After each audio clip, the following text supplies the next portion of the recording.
This is the Call of Duty Mobile Summerfest 2026. Bakunawa.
That is crazy. I wish I've seen multiple options.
This is the Call of Duty Mobile Summerfest 2026. Bakunawa.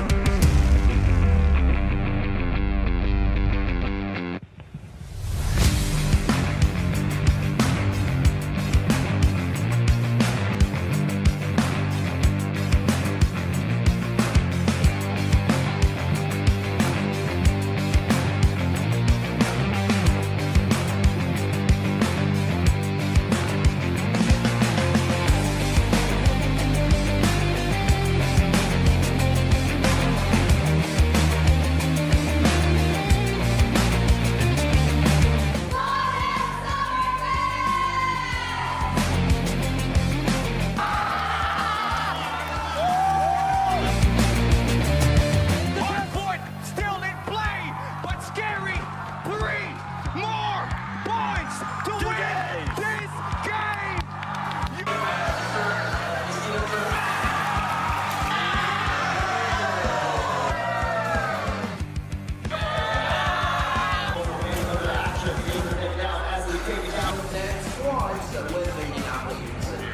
That is crazy. I wish I've seen multiple options.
Ladies and gentlemen, welcome back to the Call of Duty World Championship 26 Garena Qualifier. I'm Jericho down here with COD, and today we're going to have day 2 of the group stage. We'll have 3 matches for today, just a quick one because it's a Friday. You know, we also have some bad weather outside, but hopefully everybody's staying warm, staying dry, and we're going to have some Call of Duty Mobile action here, right, COD? Yeah, you know, there's a lot of action, you know. Yeah, it's going to be 3 series, but hey, it's filled with action. I'm telling you, for day 2 of our Garena qualifiers, it's for sure to bring in some heat.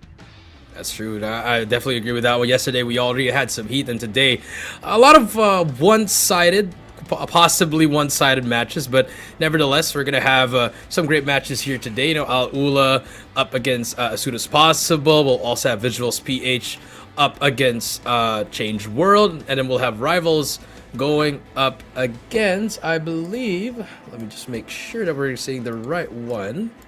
And it's going to be VIZUALZ SKAERI versus FREESLOT, and then FREESLOT, there you go. And there you go, my bad. Versus Changer. Just so you know, we're all getting excited here already. A little bit of a mix and match, but nevertheless, this is day number 2, where, you know, it's a bit of a filling out process. I think starting tomorrow, we'll start to see the separation from the top 4, and we start to see who's going to be on the bottom 4.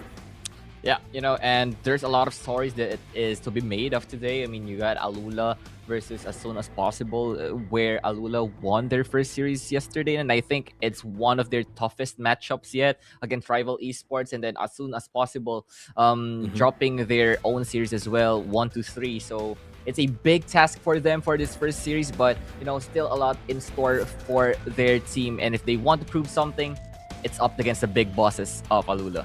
That's true. I mean, you want to be the best, you got to beat the best. So it's going to be very important for them to see what they can do. That's what's going to be that's going to be happening today for this matchup on today's stream. So again, day 2, only 3 matches. Tomorrow we'll have 4 matches as well for Sunday. Let's take a look at our schedule of the day. For the tournament, I mean, we already had the play-ins, which Gentleman and I casted last week. Yesterday we had our day 1 for the group stage, and then tomorrow and Sunday as well, we'll continue it. And then next week on the 20th, 21, 22, 23, all the group stages. And then after that, we'll determine who's going to be the top 2 to moving on to the Stage 5 championship on the 29th and 30th. Yeah, so a lot is at stake currently here in the group stages. And speaking of what is at stake, here is the tournament roadmap as to what happened. Now, the play-ins, you got 4 teams and then top 2 advance. And now we are in the group stages. And also the playoffs would decide who would be the one who will represent Garena in the Call of Duty Mobile World Championship 2026. Yep, 2026, that's correct. Only top 2 will be moving on. Remember that, ladies and gentlemen, that is going to be the number that you have to look at. It's not 3, it's not 4, it's not 1, but 2. So if you make it through the winners finals, you're going to be secure. Let's take a look at the prize pool here. 4,500 for the first place. Second place gets 3,000 USD. Third place gets 2,500. Fourth place gets 2,000. And for 5th to 8th, you get 1,500. And if you're 9th to 10th, you still get at least $1,000. And those are the teams that didn't make it from the play. Yeah, so no one goes home empty-handed once again in this tournament. Make the top 10, you get a cut of the prize. But it's not just the prize that we're talking about. We're also talking about the glory that you could be getting, because the first place and the second place looks nice, 4,500 USD and 3,000 USD, but also you get the chance to qualify for the World Championship. And here is your remaining or participating teams. The top 8, you got ALULA, you got As Soon As Possible, you got Change World, you got Elevate, Rival Esports, VIZUALZ Esports, VIZUALZ SKAERI, and then FREESLOT. Now these 8 teams would duke it out as to who will advance to the playoffs. Yep, who will advance the place? You are correct about that. And you can see the top teams of all the regions here. This is the best of the best. But by looking at it, we all know who is going to make it to the top 3. Let's take a look at the standings here. Elevate and ALULA, they round up the first and second slot. VIZUALZ Esports, they get the 3rd slot. As Soon As Possible gets the 4th slot. And then Rival, 5th and 6th with VIZUALZ SKAERI. And FREESLOT and Change World to round up the top 8. As we can see here, the group standing after the first day of the group stage. Yeah, the first day results not really going to, it makes a difference, but then again, this is not the final standings, because teams now will face different opponents. You got Rival Esports here. They dropped their first series, but we all know just how dominant and how strong this team currently is, and later on, we would be seeing them duke it out and face up against Change World, where Change World as well got a bad matchup. They faced Elevate, they suffered a 3-0 loss, and also they would be looking towards those additional points. So yeah, not the end of the world for all of the teams here. There could be some shakeups, there could be some changes, and that is all to be seen later on. That's true. I think tomorrow on the 3rd day and on the 4th day, that's when you start to see the desperation from the teams. But enough of that. Let's get into our first matchup: ALULA versus ASAP. It's gonna be Hacienda, Tunisia, Raid, Summit, and in case we need to go to Game 5, it's gonna be at the map on a Firing Range. Pretty simple map setup here for ALULA. Obviously, they don't want to give up the best maps up against Elevate and Rivals, which they probably know each other already. Up to this point, it's been a long season, and I'm pretty sure throughout those scrims, they would probably know what are the favorites of these teams. Yeah, but if we're going to look at the first series from yesterday, we saw ALULA actually winning a nail biter here in Hacienda. Now going up against As Soon As Possible, will that additional info for As Soon As Possible be worth it up against ALULA, or will ALULA be more warmed out because of their previous matchup? Well, that is all to be looked at here on Hardpoint, and yeah, it's just going to be a lot of action That's true. I mean, that could be a reason. You know, you could get all the information in the world, but if you can't shoot back, nothing's gonna happen to you. That's how Call of Duty is being played since it came out. You know, back in the day. So, you know, obviously, you can get all the information. You can have the best coach in the world, but if your teammates can't shoot back, if you can't use your operators properly up against a team like ALULA, it is not gonna work.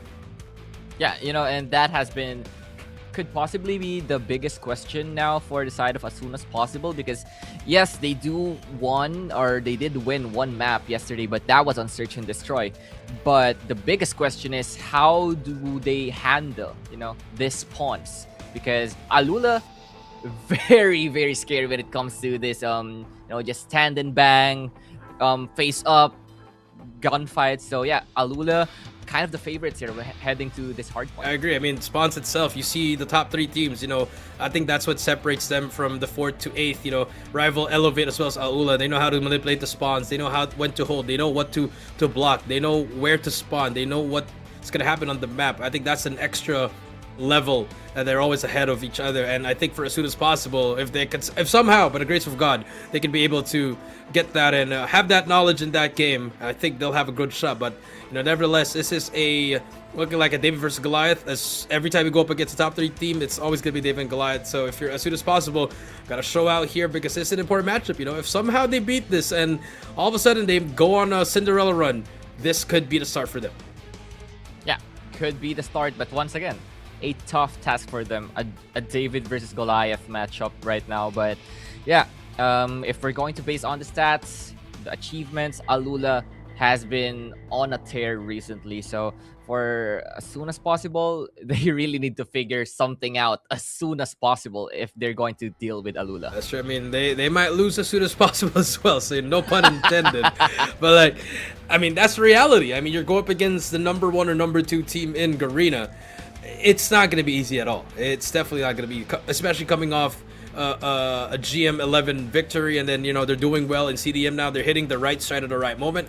Obviously, momentum is such a huge thing in terms of these tournaments, because you can lose all the tournaments leading up to stage 4, and then you can win stage 4 and possibly win stage 5. So these guys are an all-time high. They have their energies running. They have their blood flowing. So for As Soon As Possible, yes, this could be one of your first few tournaments of you in a big tournament go up against ALULA once again. So this is time for you to show up and show out here. But here we go. Let's take a look at the players here. Both players all just chilled out. I mean, you can definitely see ALULA is just definitely chill here. They definitely have the advantage here, but for ASAP, I feel like this is where they got to go, you know, fast and furious. Really got to show who they are and why they are here in stage 4.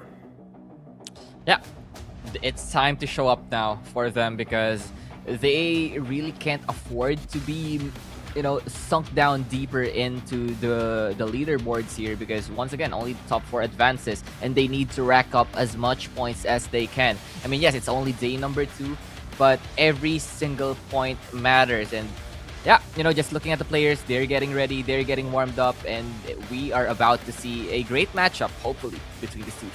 Really do. It's either going to be a dominating one, or it's going to be a nail-biter one. Or the other one is ASAP could just win this in their favor, as we're about to load it into the game. Again, it's going to be Hacienda Hardpoint. Classic map of Call of Duty already. It's been in the game since Black Ops 4. They've added it back in Black Ops 6 and in Black Ops 7 as well. You've seen it in competitive. So here we go. Out to begin here. ASAP keys to victory here. They have to keep up with the pace against ALULA. They need to be one step ahead. And if you're ALULA, just do everything that's been, you know, making you win since GM11, and just keep on improving. That's the only thing I can advise ALULA at this point. Yeah, because they have been doing it, and you know, now the pressure is on the side of As Soon As Possible in this matchup. If everything goes right for the side of ALULA, it's going to be a quick day for them. But yeah, we're still very much open to dark horses of this tournament. I mean, we saw As Soon As Possible showing glimpses of that in their Search and Destroy yesterday. They won 9-3. They looked very, very good. But once again, a different task, a different ask. It's going to be a spawns and up against ALULA at that. That is true. Here we go. Loading up in the game, as we can see here. ALULA all smiles. They know it's going to be a fun day. And for ASAP, definitely feel that pressure.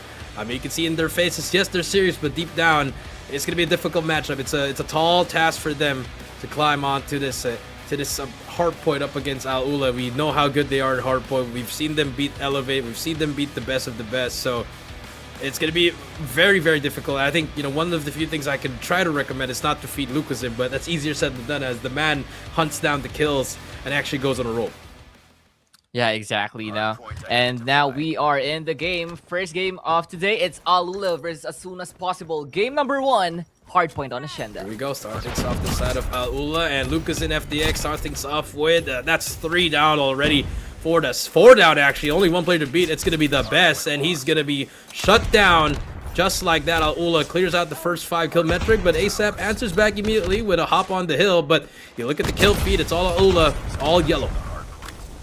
Yeah, they are just controlling and getting the power positions as of the moment, getting the high ground advantage over As Soon As Possible. Now, they got control of the point, but As Soon As Possible just keeps on swarming and getting a lot of time on P1 actually, which is a very good sign for them. That's a very good sign. You see them put the pressure, it's pretty good, but my question is here, how much pressure can you put on to ALULA? As soon as you say that they got in the hill, look at the kill feed. All ALULA, once again, they take over the last scrap time. They're working on that P2. You see how they manipulate the map. You see all the yellow dots spreading around and just getting all the spawn points. Yes, you have number 3. Furious already all the way back to P2, but you need to win fights here over at this P2, and Furious, he's just going to lose that. They take control of it. It's going to be a split spawn for them, but ALULA takes control. Yeah, ALULA takes control. I mean, As Soon As Possible got a good spawn, but ALULA is just ready to like put them in the meat grinder now. You got 1 player from As Soon As Possible just getting shredded inside that point. Now, once again, the retake up for ALULA. Clove going inside of the point, and yeah, As Soon As Possible, they are still keeping up at this point. That is true. They are still keeping up with this point. Take a look at it here. Jai, 6 in a row. War Machine out, make that 7. Lucas with a triple kill on his own. EMP is out as well, and we talked about this. This is the blender. It's already plugged in, and they are putting them in a blender. War Machine out, still 4 to side of ALULA, and for Jai, again, great start for ASAP, but now looking like it's the beginning of the end for them. Yeah, and all of a sudden, it all turns dark for the side of As Soon As Possible. You can see now Jai just holding down this point, and none of the members of As Soon As Possible winning any gunfights. And look at that 4K coming in from Clove, just doing wonders off screen, and he is still not stopping. Wow, Lucas in as well with the claw still up and available. You know, he has a Predator already, and As Soon As Possible got the time off onto this next hill, but what more can they do? Yeah, I think we should keep our eyes on Lucas in here. He is on 11 kill spree. We are on nuke watch for Lucas in here. I mean, I don't care if he runs a Preddy. We are going to stay on him until he gets taken down. Yes, you have a War Machine, but it doesn't matter. But now, as soon as possible, they're able to get some time off this. 40 seconds on the contest. But look at the kill feed. Just no help whatsoever. Lucas in on 12 already. Clove gonna push in. He's gonna get shut down, but the trade is there. Skirt takes himself out, but it doesn't matter. Lucas in 13 to his name. EMP out. We have to stay on him right here, Cowrie. This man is on nuke watch. 7 kills more, and we are gonna get a nuke. For it. He's hunting for it. You see him playing so passively, especially with the split play now. Oh, the timing! Does he get this player? He's gonna get spun. No, he gets shut down. Why? AK, stop the nuke here. 72 to 45 here. Predator Missile gonna come out again. Yes, they're gonna get at least some 20 seconds off that, but now it's gonna be time for a rotation. They still have 2 operators to work with, but if you're ALULA, they have that allowance to not rotate early because they can just overwhelm, push this and push them together. But Furious with a Tempest, able to shut him down. That's gonna be the first wave. Yeah, and now that the kill streak for Lucazin has been snubbed in 2, will ALULA finally just play to win at this point? But As Soon As Possible, you know, the best, getting some value with that equalizer, but would get taken down in the process. Now ALULA still very much in control of this one. Skirt has just been holding it down with a Switchblade too, and up against 2 members, it is not enough for this man. As Soon As Possible now trailing. The lead just getting bigger in front of their eyes. Now the retake from them coming in once again, but everywhere Scared is just there. As Soon As Possible now, struggling to maintain composure, struggling to maintain balance, and he is just not stopping at this point. Where are the comms? Scared, what are you doing? 6K. Oh my god. Where are the comms there? I mean, you surely should know where your teammate's already there. Scared, 8 kills for him in that spree. 2021 Finals MVP for the Eastern Champion showing up here.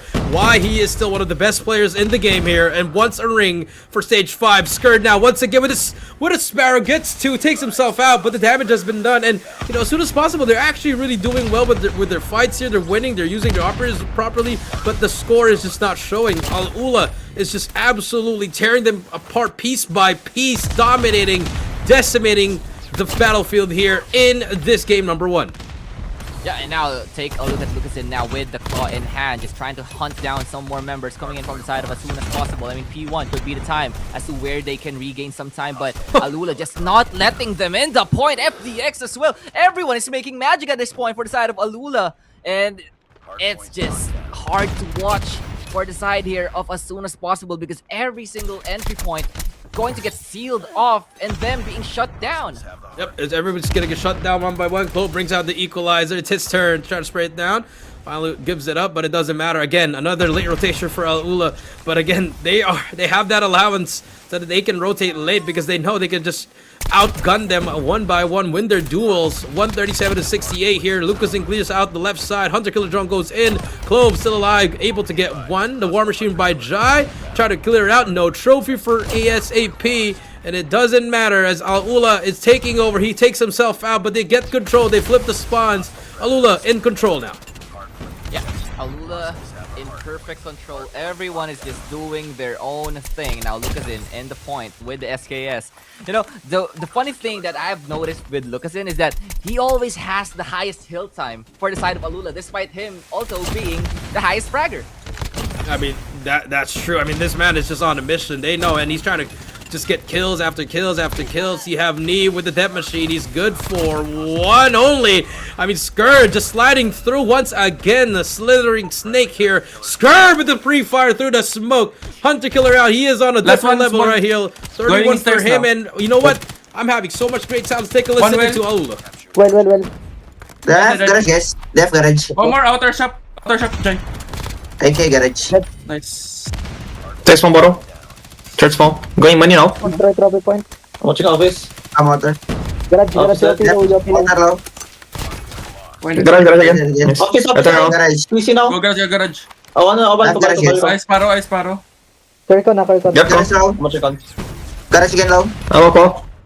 Garage again. Nice. They're spawning bottom. Get Okay, bottom. garage. Nice. I'm watching office. I have final spawn. I One have more final spawn. bottom. Office, one. Predator missile inbound. Hardpoint is ours. Hardpoint is Hostiles One more hand. Hardpoint. One nilong na. Lost the lead.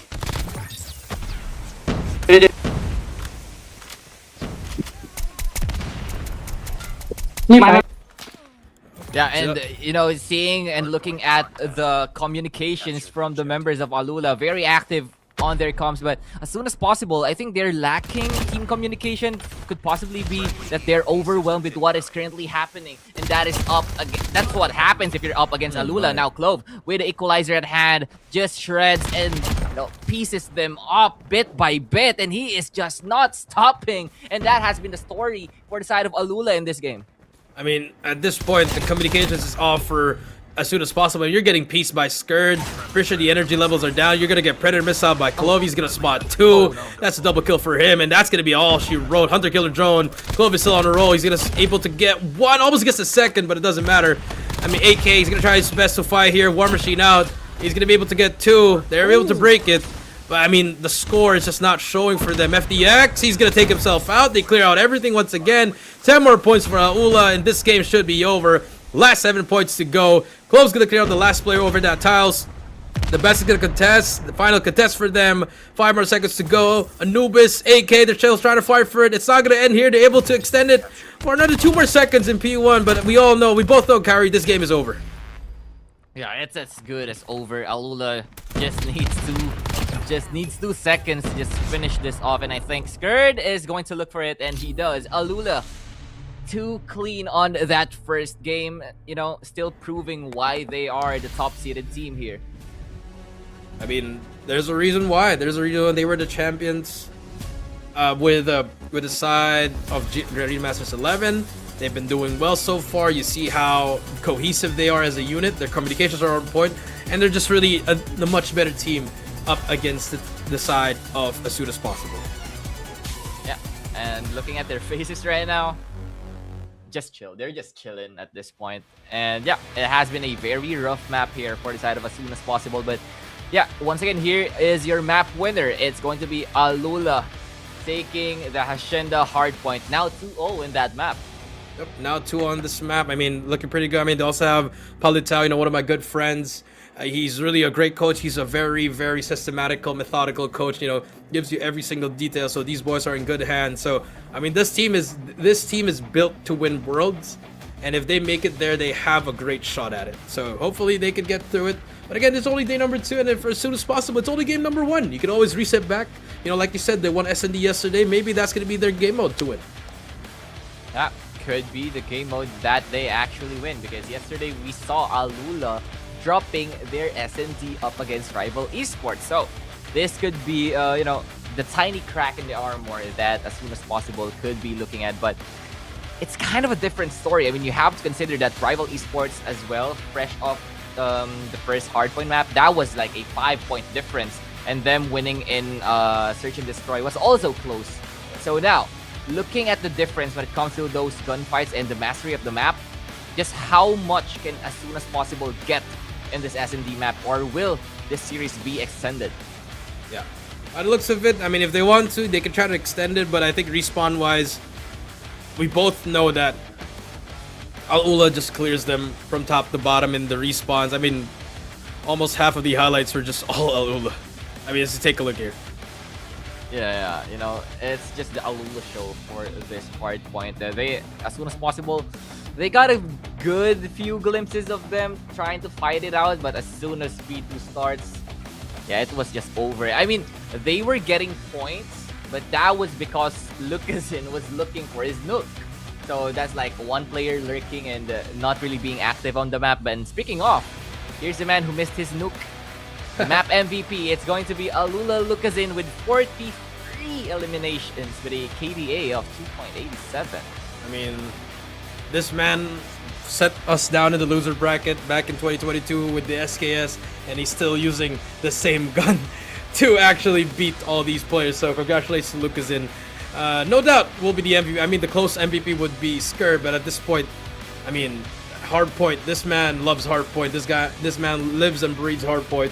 Take a look at our scoreboard here. I mean, almost everybody at least plus 1.5 positive at least. I mean, Lucasin maybe double a bit there, but my goodness, what in the name is this scoreboard? It's pretty hectic, as you can take a look. I mean, AK is the only one that's pretty close, but I mean, half of those kills were pretty much consolation. You know, maybe half was Lucasin trying to find that, you know, that nuke. I mean, yeah, you know, everybody from ALULA, you know, did their part. Everybody had a minute on the hill. Everybody had their own time to shine. But yeah, it's going to be 1-0 now for this series. Still not over for the side of as soon as possible. Now Tunisia being the next map here. Interesting, because this is one of the maps is where you can like double down on a site, but we've seen just how much damage ALULA can do in Tunisia, and it's very, very good. So I mean, interesting in a way to how many kills will Lucasin get while holding down B point. That's gonna be the interesting part there. But I mean, other than that, ALULA's S&D has been top notch. They've been doing pretty well. So I mean, especially you have FDX on the side with that sniper. He's been a menace, and then you have Jai here, Clove. This team has been clicking on all cylinders so far to Search and Destroy. They've been outplaying Elevate. They've been outplaying rivals in the S&D as well. And for ASAP, they did win that S&D like you said yesterday. But will it matter up against a team like ALULA? Yeah, we'll have to see and find out. I mean, there's a lot of threats here for the side of ALULA. You got Jai on that SR. Just very, very deadly. But as we are heading here into the S&D, we could possibly see something new here for as soon as possible. That's true. And game number 2 about to start here. ASAP versus ALULA. It's going to be a quick mid push for ALULA, and they're just going to go in here. NI, he's going to be on that corner. He's going to get truckled down in. 2 more players to beat. It's a 4 versus 2. The best with a shotgun from behind. Will he be able to get the rest? Let's see here. AK is gonna get shut down. Last player alive. He gets one. Doesn't matter. Game is over. 29 seconds. That could be a world record, but congratulations to ALULA. They get the first round. And before we move on, I want to give a quick shout out to my homies watching, Neil Lucas and Joaquin Santos. Thank you for all the support, and to everyone who's watching, as we're about to see our first series here in our second game in ASAP and ALULA in Tunisia. Yeah, once again, here comes the lawnmower of ALULA, but one would be taken down. That would be FDX. Actually, a 3v3 situation now still. The mid push very much deadly as Clove finding 3. Finds 3 here. The 3 versus 2. A bit doable for both of these sides. NIA and AK. Last 2 alive. Yep, just a very slow-paced round now for the side of as soon as possible. Just trying to find an avenue, trying to find an opening as to how they can win this round back. But nope, spots him out, and that is 1 member less now for the side of as soon as possible. AK still having, the sniper at hand. Could potentially do something nasty here. Finds 1, that would be Jai taken out of the equation. Now Lucazin just chilling on top of that position, and yeah, it's the SKS of Lucazin. Nothing much you can do about that. 2-0 now for the side of ALULA. Yep, that was pretty much already red by the time Jai was taken down. Lucas is able to prone down and hide. Now we're moving on to the 3rd round, and it's looking like a speed run for the side of ALULA. Just running it down here. Now it's going to be a B push. You see the 4 players, but it's going to be slowing down here. They did not pick up the bomb here. Jai's going to get stunned, and the pressure from Anubis here. I like it. He's only going to be good for 1, but the trade there for Lucas in FDX. AK gets another trade on him as well. He gets shut down through the smoke. Now it's a 3 versus 2 once more. I like that aggression from ASAP, but now you're still down a man here. He's going to be able to spot 1. Against the second, the best. Able to do it, but now it's all up to Lucazin. Arguably the GOAT of COD. Just needs a ring to solidify that status. A minute, 20 seconds here. A lot of time for Lucazin. This should be a B plan for him. Yeah. And up against 2 members. Just how much can one man do in this round? Having the SKS and Switchblade at hand. Just looking towards that B side. While as soon as possible, double down here on the A side. Yeah, it's going to be a setup for Lucazin, and just how well can he play this scenario? That's true. I mean, just clear every quarter here. Every nook and cranny that I can find. I mean, we can see what's happening, but for Lucazin, just making sure everything here is okay. I'm going to predict what's going to happen here. He's going to plant the bomb. He's going to push back to their side. And he's going to... Oh, my God. And he's going to try to go for the kill. This is the play right here. I like this play from Lucazin. Yeah, he is wrapping around, but could possibly be in a bit of a pickle as 2 players playing the body trade system. Almost good for 1. Lucazin would get taken out, and that would be as soon as possible now on the boards here for S&D. That was good for them. And I think Lucazin, if he used the SKS there, it would have been a different story, but decided to use the Switchblade, and 1-2 so far as soon as possible. I like the counter attack there in S&D. They just fought them mano-a-mano, stunned, smoke, spraying through the smoke. As soon as possible, gets that first round. Let's see if they can continue and tie it up. Yeah, and they need to tie it up because once ALULA gets, the momentum here, like what they did with the first round, just running it down mid, it could be problems here for the side of as soon as possible. I mean, they got a very nice setup here. Investing 3 members onto B, so they're kind of like predicting that ALULA should go B after that failed A hit on the previous round. But actually Clove now creeping in closely. Just needs to check the sidelines, and Furious finds 2 in that trade. And now it's going to be a 1v4. It's all up to you now. A 1v4 now. Jai gets shut down. Beautiful shots there as soon as possible. It's up to Lucazin once again. He does spot 1.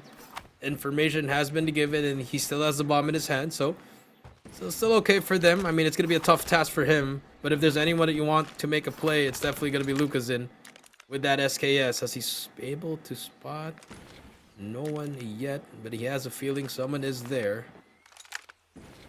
Could possibly be spotting out the shoulder of Anubis as he tries to land the shot, but that won't happen as soon as possible. Making it spicy, tying things up. That's good for them, not being aggressive just chilling here, you know.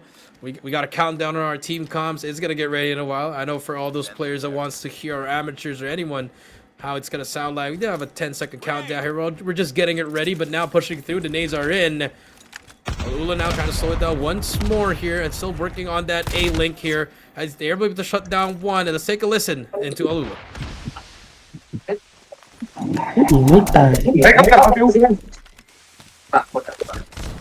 โอ้โดนหน้าเอด้วยเนี่ยไม่เข้าพร้อมกันเลยถอยก่อนพี่นี่ Hello, me. I recover. You can come back. Or I can prone also. He's nading. He's nading. He's nading. Yeah, throw. Just watch counter. Don't let him cross guarding. Okay, don't let him cross guarding. I'm watching the cross. Con left. Can I slope? Oh, one more slope. I have the whole slope. One left. Garden ready, Garden. Nice. I think for both of these teams, Carry, I think they're just all actively communicating. You hear the comms there with the setup, and for the retake as well. But for the side of ALULA, it was perfect there. They had each other's back there, and they get the round. Now going 3 rounds to them. Good so far for the side of ALULA. Yeah, and you know, the thing that we saw there was that as soon as possible, now much more active on their communications, and I think that has been translating well to their round wins, now securing 2. They're still very much in this match, as AK could be spotting out a lot of members of ALULA trying to cross, but they actually went the other way, and I think B is wide open for ALULA to take. That's a quick plan for them. I mean, they fell for the util spam. They rotated immediately, and you know that's why I'm not a fan of rotation immediately. You know, you can't fall for those utils. And the fake didn't work. ALULA able to plant the bomb. It's gonna be a 5v5 retake. Number 2 though. FDX could be taken down from the back. He's gonna get spotted, shut down by Anubis. That advantage goes to them. Jai gets another trade for them. Lucas is gonna go in. He's good for 1. Trades on trades. They push him through. Clove gets 1 more. Last player is gonna be Anubis from the front. He's gonna be able to get 1. But he's gonna get taken down by Scar from the top. ALULA leads 4-2. Yeah, and that was a nice play coming in from ALULA, just flooding and just facing all of the members head on. They got information that one was currently flanking, and you know, all smiles in the faces here of ALULA. Just enjoying this S&D. They're kind of pulling away a bit, but we saw the possibilities that as soon as possible can do in this match, and I think they just need to replicate it again and again and again. But how can they replicate it if they're up against ALULA? That's true. Definitely gonna be difficult for them. And now we see NI just trying to wait for his teammates. ALULA another free B bomb plant, and FDX in our corner. He's gonna get spotted again by the same person. Another 4v5 for them. If I'm ASAP here, I'm gonna retake as fast as I can here, but they're taking too much of their time. They're letting ALULA gain in numbers here. They're able to shut down 2 more. It's a 4 versus 3 here. Lucasen on the back, able to get 2 more there. Last player alive is gonna be in front of him. Lucasen, he's gonna get shot.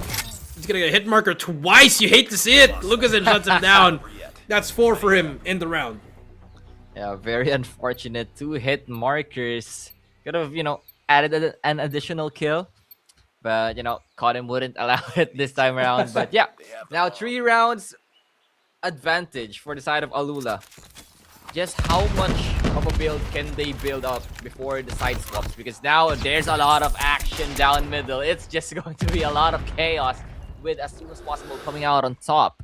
Now 3 versus 2, make that 1 versus 3. Lucasen once again left with a very tough task up against Anubis and the best. They have been playing very well here in this S&D, but up against Lucasen, he is still a monster that you have to face. Now spots out Anubis. Anubis would be taken down. This man Lucasen is on a mission still. HS in the hands of the best alongside a sniper. Is your loadout capable of taking out someone like Lucasen? Definitely capable here. I mean, at this time, it's got to be all about timing. Yeah, Exactly. Anubis, the best is going to be able to hear that bomb plant. Here comes the reset of the time. 45 seconds on the clock. Shotgun in hand as he try to go for it. Lucasen definitely has that range, but that sniper could be deadly. I like this from Lucasen. Just got to chill out. He's going to be able to spot him as well. He sees him. Gets that first shot, but the shotgun, he's going to be there. But the hit marker, once again, the Call of Duty Mobile Gods does not allow. You see Lucasen's smile there as we're gonna hit the half here, 6-2. And he he was just smiling after that hit marker. I was like, yeah, I got you in my hands now, as ALULA extends their lead now to 4 rounds. Once again, looking towards that mid flood, sending down 3 members to contest as SKAERI finds the opening frag. And now, as soon as possible, need to find an answer back. But in a blink of an eye, 3 members already down, but the best is hungry for more. Finds 2 in that exchange, equalizing things out. Jai and Lucasin now left in a 2v2 situation. And Jai's had to run away. He's going to be in that corner. Lucasin's there to help him. Now it's all up to Furious. In a 1 versus 2, he's going to get hit by the wall bang. And Jai starts playing around there. He was in front of Lucasin there. Is he trying to reverse paddle here? I think he is. And Jai's going to spot him. Backs away. Lucas is going to spot him. The bait and the switch. I saw what he was doing there. Don't play with your food, ladies and gentlemen. Do not play with your food. But again, 7-2 we go. Hey, what if that was a team tactic? A legitimate I don't think one? it's never going to be a tactic.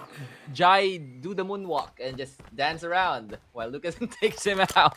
ALULA just having fun here, man, at this point. I mean, you got here the side swaps now.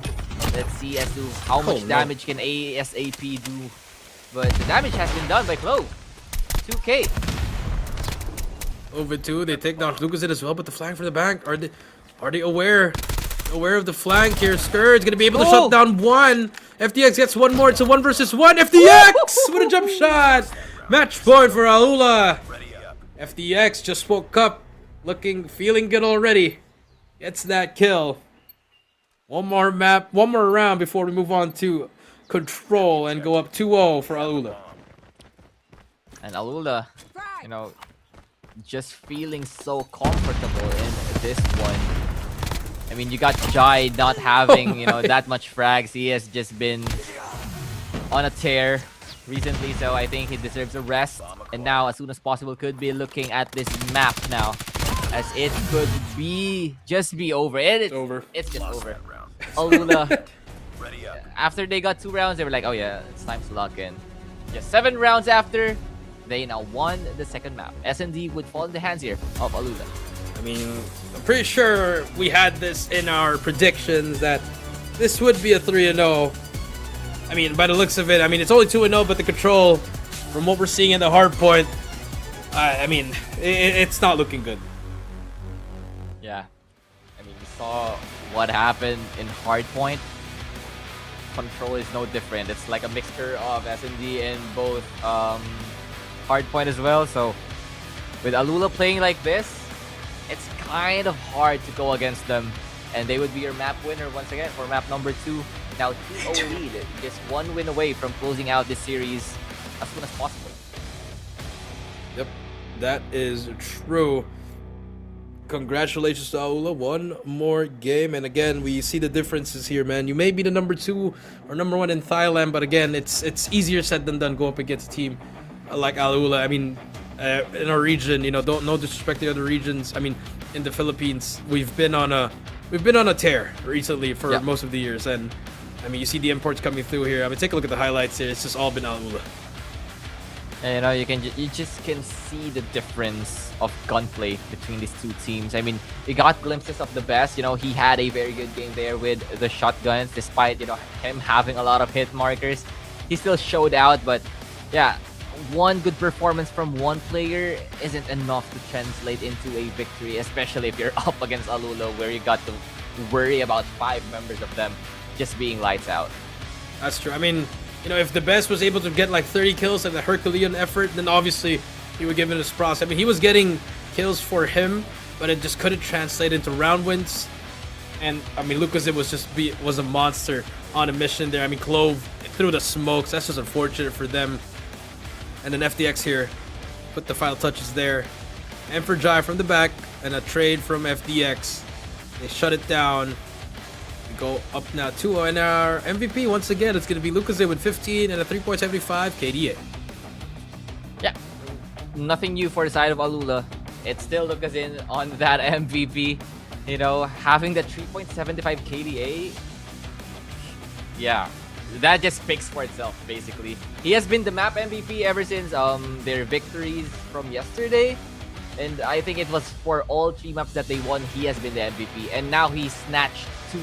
Can he go 6-0 when it comes to those MVP standings? That's true. That's going to be the question here as I take a look at the scoreboard. I mean, Jai even went 3 and 10, but I mean, 10 assists. He's probably done a lot there to set up the plays, which he did. So obviously he did his part, but we know Jai, when it comes to a big money match, he's going to be there to really step up for the team. Yeah, you know, a lot of assists and one including the back pedal. You know, I love that. I love that play coming in from Jai. Very, very smart. Probably won't see that up against Elevator or Rival, but let's take a look at here. Hacienda Tunisia done. Now we move on to map 3, game 3. Raid control here. And I would obviously give the advantage here to ALULA. I mean, the hard point, the respawn, you saw how it is here. I mean, obviously we see that ASAP, they could use their operators a bit well. We saw them get some glimpses there, Kaori, so hopefully that could turn the tide there. Maybe just a bit for the side of ASAP, but now we're loading up into game number 3. But I'm still gonna pull for the side of ALULA here, 3-0 maybe. Yeah, I mean, it's hard to actually just say you know, anything more than a 3-0 now for the side of ALULA because of the performances that they've been giving out. But yeah, it's all that she wrote for this one.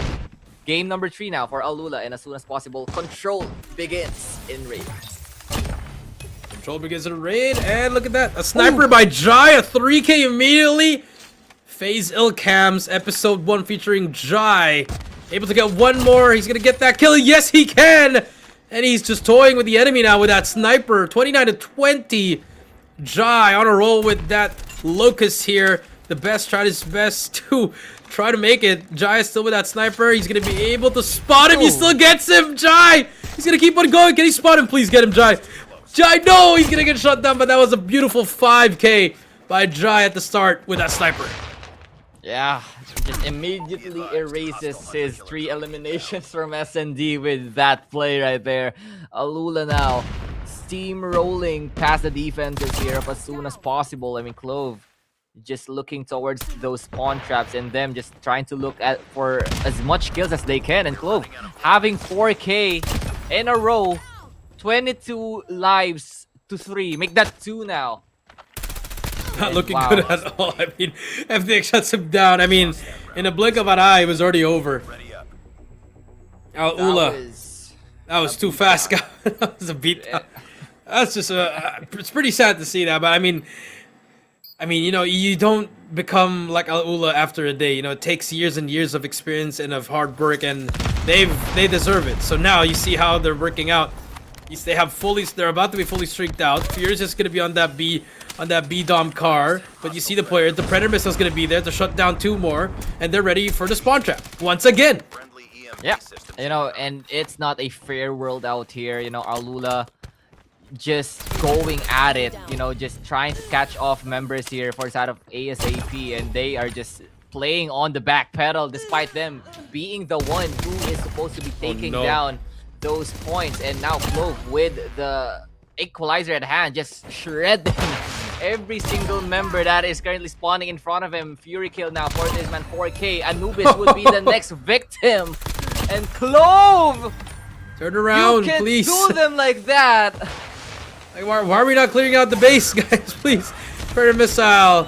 Clove's gonna be able to find nothing, but he's gonna get shut down finally. But the damage has been done. 13 life advantage. Make that 14 after this kill by Skird. The best is just trying to do something. Has help from his teammate, but he's gonna get pushed out by Skird. Annihilator out by Lucas in. I mean, this round is done and dusted already. 5 lives remaining. We gotta go to the 3rd round, 2 match point already. This might be the quickest control ever. I mean, we gotta wait for our statistics man, Callie, to confirm that, but other than that, my goodness, this round's already done. Yeah, and AK with Tundra, imagine he gets 18. Okay. Nope. Okay. Not in anyone's lifetime, my friend. And yeah, Lucas in and gang and ALULA just flying past this control map. I think they want to like have an early dinner possibly. And now round 3 could be something different. Okay, I'm believing in ASAP. I'm not. But scared with the death machine, and yeah, just like that, all hopes and dreams of them having a comeback now blown into pieces, as once again ALULA just pushing forward, trying to look for more kills. They are just doing their own magic here, folks. Own magic. They're able to get something at least. One more shot by AK. A bit more competitive this time, but as soon as I say that, the War Machine gets taken down. FDX, he's gonna get shut down. 19 to 23. Furious with a Tempest. Like I said, once the operators pop for the side of ASAP, there could be something for them. But as soon as I say that, the trade on trade by Scared and Furious, 21 to 15, 45 seconds left. Yeah, and this is an introduction, boys, for the side here of as soon as possible. Welcome to the big boy leagues. This is where you play against the best, and ALULA is showing them just that. I mean, that's a nice spear kill there, coming in from ASAP, and also the double kill now coming in through.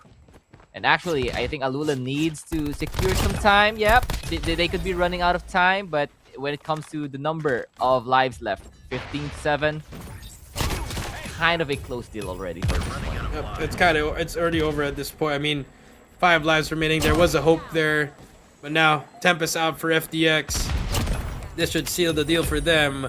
3 lives remaining. That's all she wrote. 3-0 in control. 3-0 in the series. GG, well played. I mean, ASAP Knee, you can find something with the Annihilator. Yes, you can. But 11 lives. It'd be a lot. Clove. Gotta get shut down. Another one by Knee, but doesn't matter. Lucasen takes him out, and ALULA takes the control 3-0 and takes the series. And 3-0 for their second matchup. And they are looking pretty good so far. Good stuff there for the side of ALULA. Not only did they get an early out at the office, but you know, they secured a lot more points to just remain up top, you know, for this qualifiers, which is going to help out a lot since it's still going to be a very long road.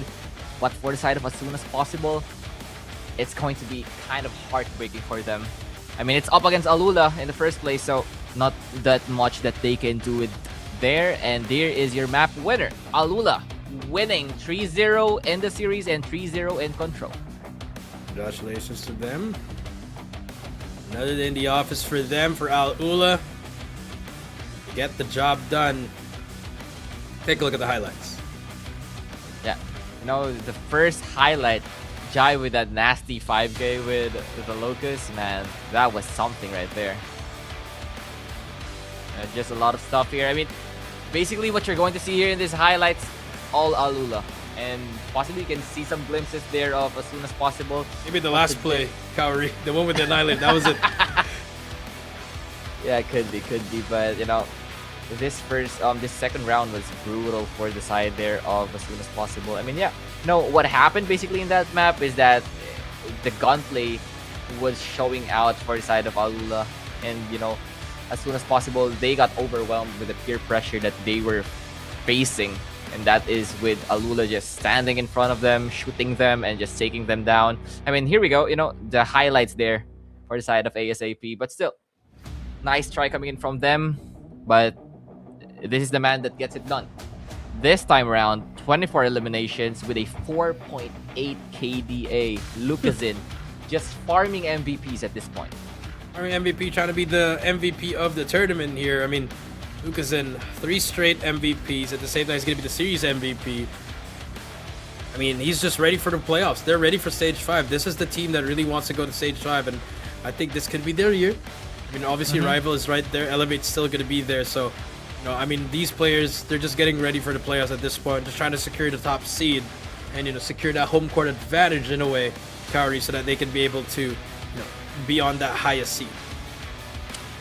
Yeah, I mean, still, he got 24 and 5. Wow. Just what is this man doing? That is just unfair. I mean, Lucasen was just lights out from all 3 maps, showing up until control. And yeah, I mean, I think he only got Scared that got a negative KD, but still, he did his part in the first 2 maps. So ALULA still being ALULA at the end of the day, and they would win out this series. Congratulations to them once again. Take a look at our series here. 88, 250, 2 and I mean, my goodness, 2 and 9 and 3 and 0 here. They didn't even have to go to map 4 and map 5 as well. As soon as possible, they got a lot to work on. And I mean, maybe the good thing here is they've already faced against one of the best teams. At least maybe in the next couple of days they can try to get some wins, you know, up against the teams that, you know, they're a bit better, you know. Oh yeah, I mean, they still haven't faced up against Elevate and like rival Esports, so yeah, still more challenges up ahead for as soon as possible, but anything's possible at this point. Anything is still possible. It's still the top 4 that proceeds to the playoffs, but this time around, the story belongs to ALULA, and they would be your series winner. And winning lights out in this one could potentially be, yeah, once again, the fastest series that we've got so far here in the Garena Qualifiers. That's true. Fastest control could be also the fastest series that we had. That's true. I mean, and you know, today's matches, it might look like this with all the David and Goliath matches, and you really hate to see it because we wanted to see more competitive in nature, because this is the stage 4 qualifier. This is the Garena Qualifier, and our series MVP Luke is in 82 kills and an average KDA of 3.42. This man was from Brazil. This man was doing this in Brazil. This man was doing it at stage 5. He's doing it at CDM, and he's still doing it here in Garena. Mr. Consistent himself, you know, 3.42 KDA. Just imagine how clean this man plays, and wow, my oh my. 3-0 for ALULA. Once again, you know, very good and solid stuff coming in from them. I mean, this is kind of expected, but yeah, they got the job done, quite indeed. I mean, that KD alone is like a pub KD. I could get that in a public match, but you know, competitive game, not possible anymore. But again, series 3 and 0. That's our first series done and dusted. It's pretty sad to see that it went out that way, because I wanted to see as soon as possible, because Thailand's region has always been competitive, you know, with the WDC FREESLOT set on those players, you know, Guitar, Astro, 1 shot, 1 kill. Those classic teams back in the day, those teams were giving the business to our region, but now it's just been Philippines always on top. And no disrespect to our other neighboring countries there, but you know, our country has been on the top of the list in terms of Call of Duty Mobile, especially in the Garena Qualifier. So hopefully for as soon as possible, they get to learn this, watch their VOD, get a coach, or maybe, you know, just, you know, play a bit more harder, and I think they'll still have a decent shot. Yeah, I mean, still day number 2 here for the group stages, so I think there's still a lot more that they can do, more adjustments that has to be made. But if they don't pick up the pace, I think they would be left in the dust, basically here in the group stages. But yeah, there's still a lot more for them, especially that in the upcoming days they would be facing up against, I think, FREESLOT, and then they would be facing up against Change World as well. So a different scenery from them. No PH teams would be faced up for the side of as soon as possible. I mean, not until day 6 for them. So yeah, still a lot more space for them in these upcoming days, but there's still more action for today. Let us focus as well on the other matchups. You got the VIZUALZ SKAERI playing their first series today, actually, up against FREESLOT. And then later on, rival Esports versus Change World. Change World kind of having a rough 2 days since they faced Elevate day number 1, and now facing up against rival Esports on day number 2. Yo, it's going to be very, very interesting for these matches. But with that being said, 1 series down, 2 more to go. This is the Call of Duty Mobile World Championship 2026 Garena Qualifier. We'll be right back after this break.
the Call of Duty Mobile Summerfest 2026. Bakunawa.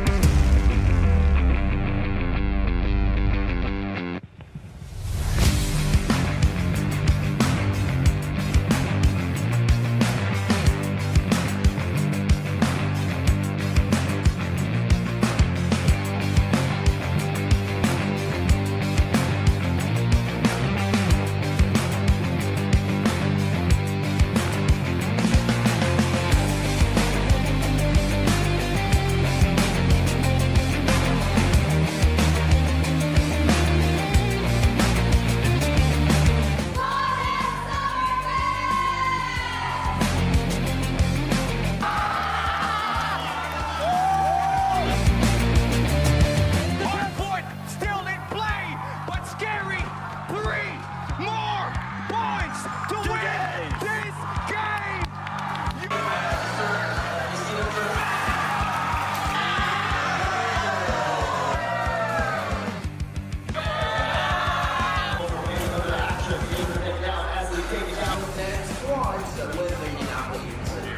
That is crazy. I wish I've seen multiple options.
Ladies and gentlemen, welcome back to the Call of Duty Mobile World Championship 2026 Garena Qualifier. I'm Jericho down here with Gary.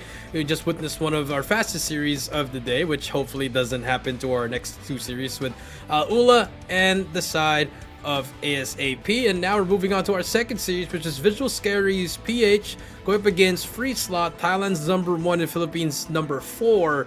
And, FREESLOT, they've been ups and downs. We've already seen them play against SKAERI, and it was a 3-0. It wasn't even close. Yeah, so now it's kind of a grudge match for them. Let us see now if they can possibly bring something new to this matchup. I mean, SKAERI, you have to look at it. Oh yeah, they're PH #4, but PH #4, SKAERI, they are just the dark horses of this tournament. I mean, they have been putting up numbers as well up against those top teams, and I think they are a must-watch out team here in this tournament.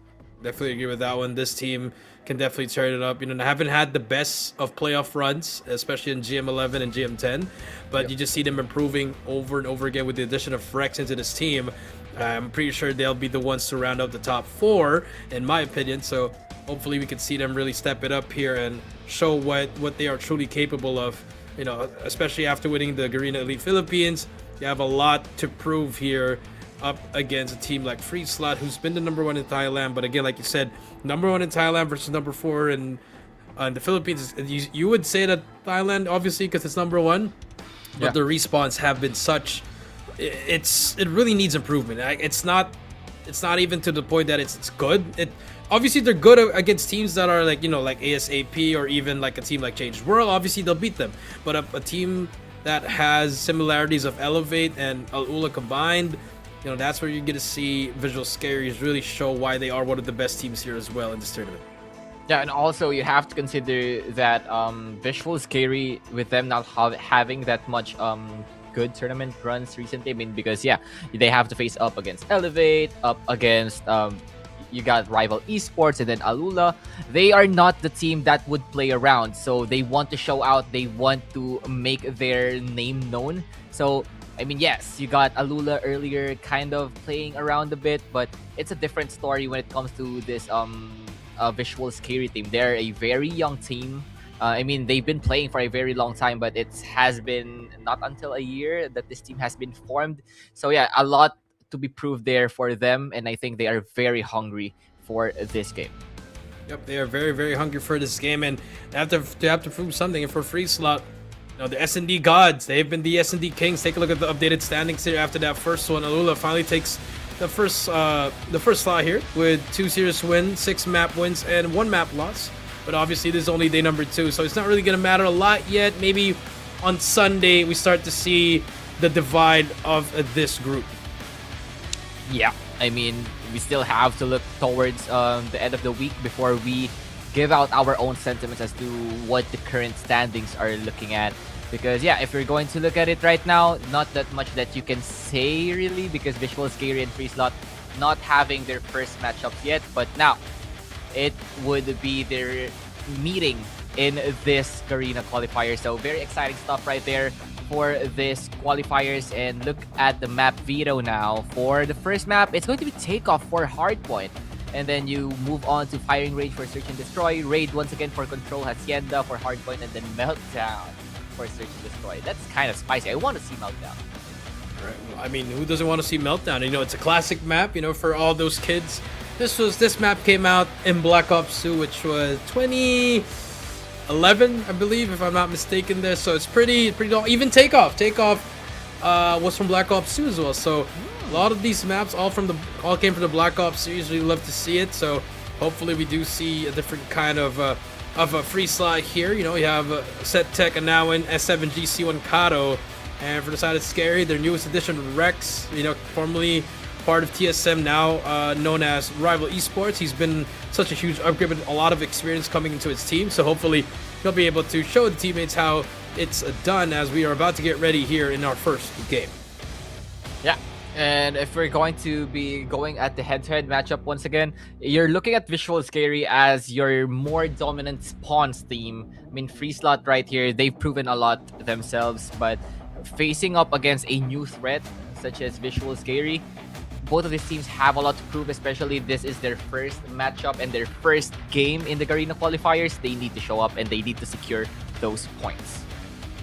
Yep, here we go. Game number 1 for our series number 2. Takeoff Hardpoint. VIZUALZ SKAERI's PH versus FREESLOT. It starts here now. You see the number of utilities being thrown out immediately. And for the side of FREESLOT, winning the first few gunfights here to secure points in P1. Yeah, but right after that, VIZUALZ PH, you know, answers right back. And now they have control of the point. Mamra just holding down this particular angle. And still no movement for the side of FREESLOT. But there you go. There's going to be a tick down already. This is going to be a very scrappy hill as it's placed in the middle of the map. Anything can happen at this point.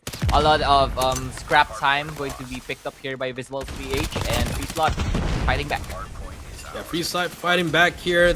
18-5, 20 seconds left here. Sebio able to get one more. Set Tech though answers back, and you see VIZUALZ SKAERI's PH here. They got some time off here. 17 seconds left on this P1. They clear out the hill and they get the last seconds of this scrap time. But you see the map spawns have been flipped here. You see number 3 S7G is gonna be able to get a backstab there, but the trade immediately there by Sebio with a 2 kill speed right now. Looking for more. Gets the third, lays down and stays alive. And now the battle for P2 is going to be legendary for both of these teams, as you got the spawn here in the hands of FREESLOT. How will VIZUALZ SKAERI find the break inside the point? I mean, there's going to be a backstab coming in from Anowin, and that is going to be one takedown that they would need. Now VIZUALZ PH kind of staggered with that casualty. Once again, it's going to be a very close fight on this hill. Very, very close fight in this hill. 32-21. FREESLOT able to get some time off this. They get control for now. War Machine though by Rex from the top, from downtown, trying to get some kills on it. Fortunately, the trophy is going to be there to defend it. He does get 1, gets 2 as well. Able to help his teammate break the hill. That's how you want to use that War Machine in a map like Takeoff with Chroma now with his equalizer ready to deploy. Yeah, Will he pop it? That is going to be the question, because as of the moment, FREESLOT getting the better of VIZUALZ PH in this hill, finding a lot of eliminations, and this is something that we kind of didn't expect, because we saw VIZUALZ PH as kind of your more dominating thing when it comes to the spawns. I mean, if you're going to look at the kills, VIZUALZ PH got the upper hand, but when it comes to the points, FREESLOT is holding on tightly. Yep, that's true, and this is something new from VIZUALZ PH. You know, they used to not rotate earlier for P3, but now with that setup, this is going to be really good for them. They're blocking all the spawns. They're making the side of VIZUALZ SKAERI spawn in front, but Setek though with the claw as well as the equalizer able to break through the hill, and you see C1, beautiful usage of the operator. There's also going to be a death machine, but only going to get taken down. C1 finally gonna get shut down by Sebio there. Sebio on a 3 in a row. Death Machine should be ready for him as well. Spots more players coming through. Claw from Pickle, Tempest from Mamra, and here comes the Blender. Here comes the Blender quite indeed. Now, VIZUALZ PH having their own commitment when it comes to those operator skills, and they got a better of that exchange. Now, they got the lead finally in this matchup. FREESLOT trying to find more scrap time, but I think it's time for the next hill. Now, Chroma just clearing up and taking the remaining time of that point. And now VIZUALZ PH, they would need to find the break once again, as FREESLOT kind of settled in, but Sebio has just been amazing in this map. Sebio has just been amazing. 19 kills to his name. Mamra with 4 only, not having the best of games here, but his teammates are there for help him out as well. 75 to 61, but here comes FREESLOT. You see the improvements from Hardpoint. You see them pushing in and actually pressuring the hill. And now Kato gonna be the first line of defense, but Rex with another War Machine. He's trying to take down the player in that right corner. Rex has one more shot of a War Machine. He takes down one more. Takes down Setek as well. C1 last player alive. He wins the fight, but Chroma gets that trade. And now VIZUALZ PH, they have control of P4. Yeah, they have now control of P4. Now, what will FREESLOT do? They have been good on those retakes and like settling down inside of the point, but now Mamra would find one in that window, and I think they would get the remaining time here. VIZUALZ PH, slowly but surely, they are getting the lead, and they're quite pulling ahead. C1 with that trade won't be able to do so. Once again, it's going to be a lot of smokes inside this point and a lot of gunfights, and it's just VIZUALZ PH getting the better of it. Yep, getting the better of it, 97 to 75. Here comes the reset. Back to P1 we go. Mamra on 9 kills. Hasn't had a great start, but Rex with 31 already, so he's really willing his team here, trying to get the number of kills here for his team. Make that 32, but now with the Tempest, shuts down that player inside that hill. 101 to 77. Pretty solid the hills for both of these teams. Very, very close so far. And you like this fight coming through from FREESLOT. Yeah, you love to see this coming in from FREESLOT. You know, the improvements like you mentioned earlier on, it's literally showing for them. But VIZUALZ PH, they are looking good as well. Looking at Rex already with 35 kills in this map, and he is not stopping just yet. He would get taken down, but VIZUALZ PH controlling the point with such precision. Mamra not having the best game like you mentioned. It's going to be a very scrappy fight for these two teams, and you know, it's a very, very refreshing sight to see that FSL and VIZUALZ PH, you know, just fighting it so close. Yep, much more competitive like our first series here. But VIZUALZ PH, we know they are the better team here, but FREESLOT showing why they are #1 in Thailand. Setek and the crew able to shut down. More players coming through here, but you see VIZUALZ PH trying it from the back here. SKAERI now trying to push it through. War Machine once again for Rex, able to shut down no one, but has that pressure them. Equalizer by Chroma shuts down more, and they finally get control of it. But Kato, it's his turn to shoot it from downtown. He's good for 2 as well. They break the hill, but there's gonna be the trade for Chroma for his 4th kill with the equalizer. Yeah, and now I think this is going to be a hill where VIZUALZ PH, they got the control already. All that they need to do now is to hold on, but FREESLOT just not giving them that opportunity. Mamra would get taken out there by C1. C1 has been doing a lot of wonders here for the side of FREESLOT, and he has been one of the reasons as to why this fight is still currently close. Now, FREESLOT already on that 100 points mark. S7G with a death machine would be good for more trades. Looking for more as he spams through the smoke. He would find Chroma, and now VIZUALZ PH, they need to reset on that next hill. If that's true, no. If you're Mamra, you gotta start stepping up here, get some kills here. It would definitely separate, but Sebio cutting them off one by one. Finally gets shut down But that was such a good cutoff by him. Gives his teammates enough time to set up here. But Tempest out for Anawan. Sebio still has his operator, but Anawan gets one, gets two as well, gets three.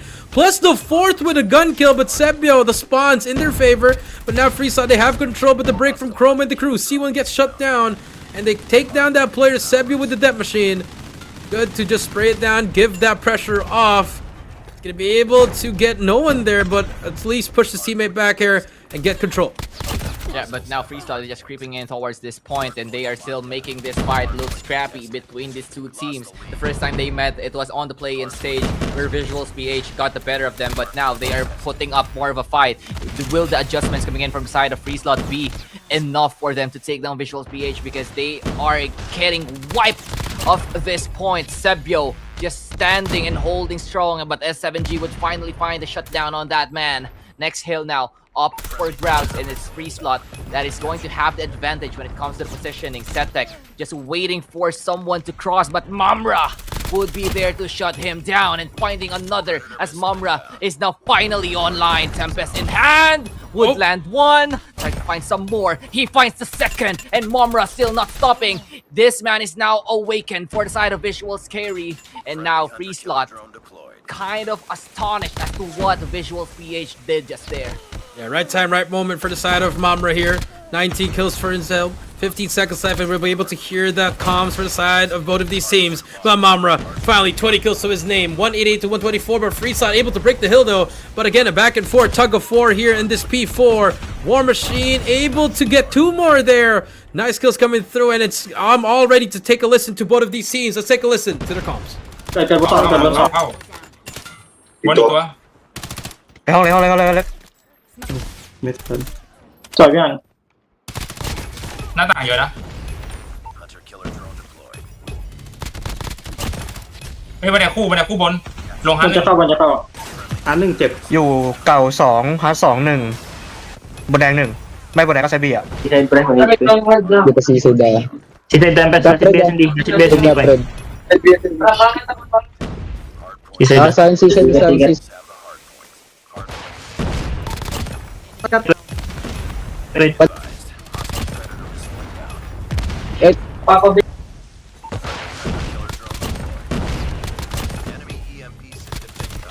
You know, as intense as their team communication is, that is also the state of the game. Now 192 to 162, VIZUALZ PH and FSL only 30 points rather, setting them apart. Now Sebio with the death machine up above. It's literally death from above from this man. He finds two with that death machine. That is going to be huge for the side of VIZUALZ PH.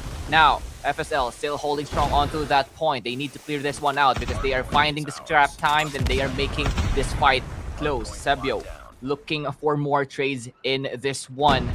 But it appears that FREESLOT now is just settling for the next point. Kato would be caught off guard in that exchange. VIZUALZ PH got the spawn into their hands. Now, the answer or the question is, can they hold on for much longer as FREESLOT just takes it right out of their hands?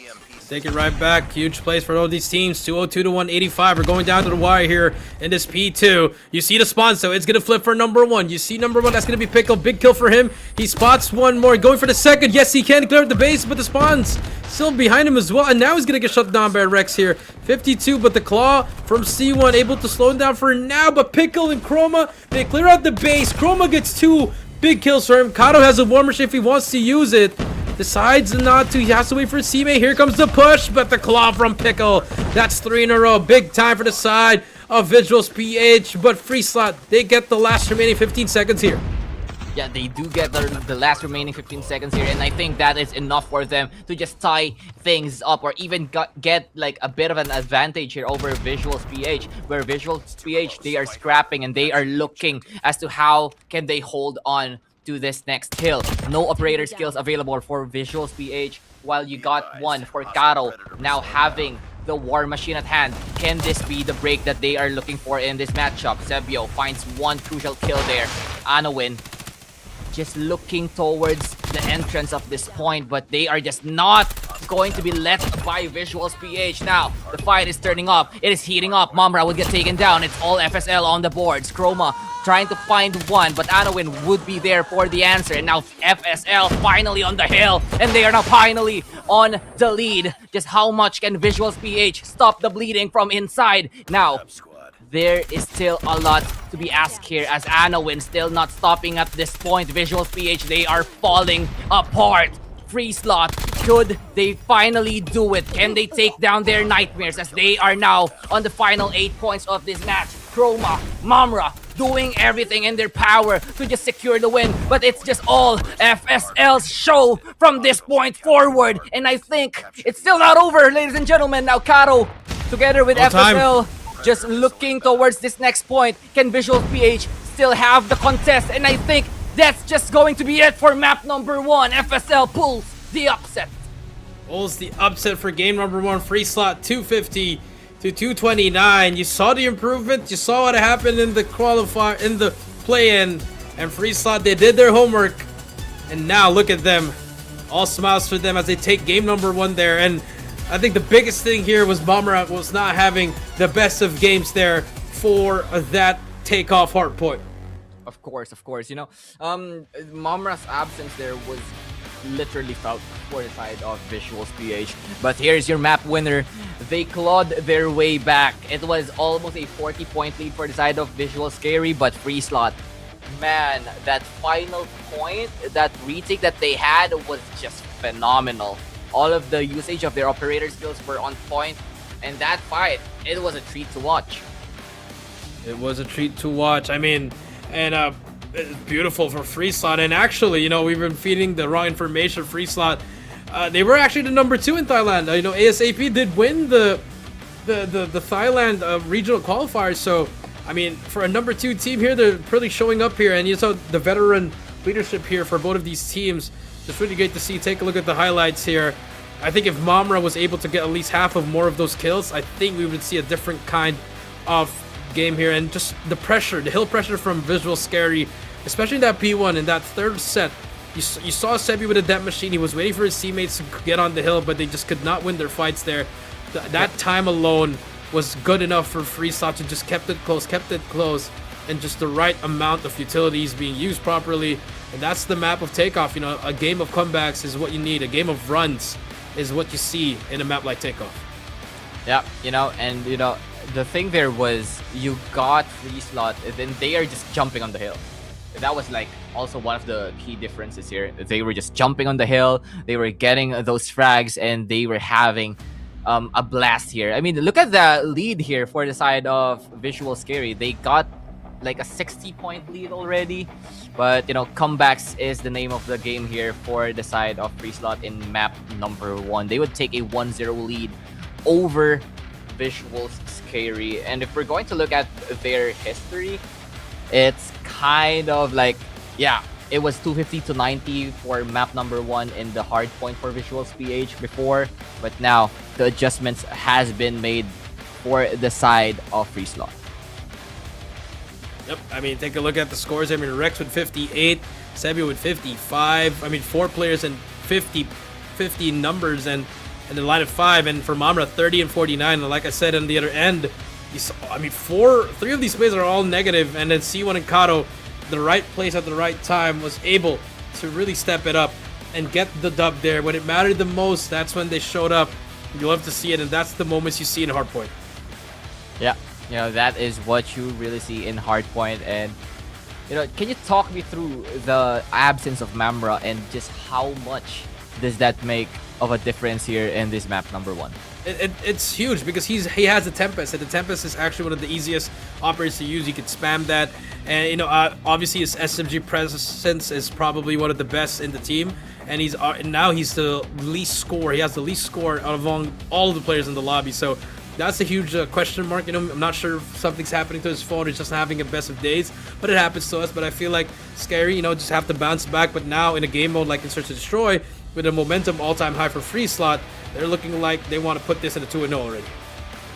Yeah, if they do get and manage to take that to a 2-0, I think that's going to be a lot of problems now for the side of VIZUALZ SKAERI, because they have to worry about FREESLOT because this is a very new scenery for the side of Visual Scary. I mean, yeah, losing a map is not something new for them, but if you're going to look at, once again, the play-in stage, it has been all Visual Scary just dominating basically that entire matchup.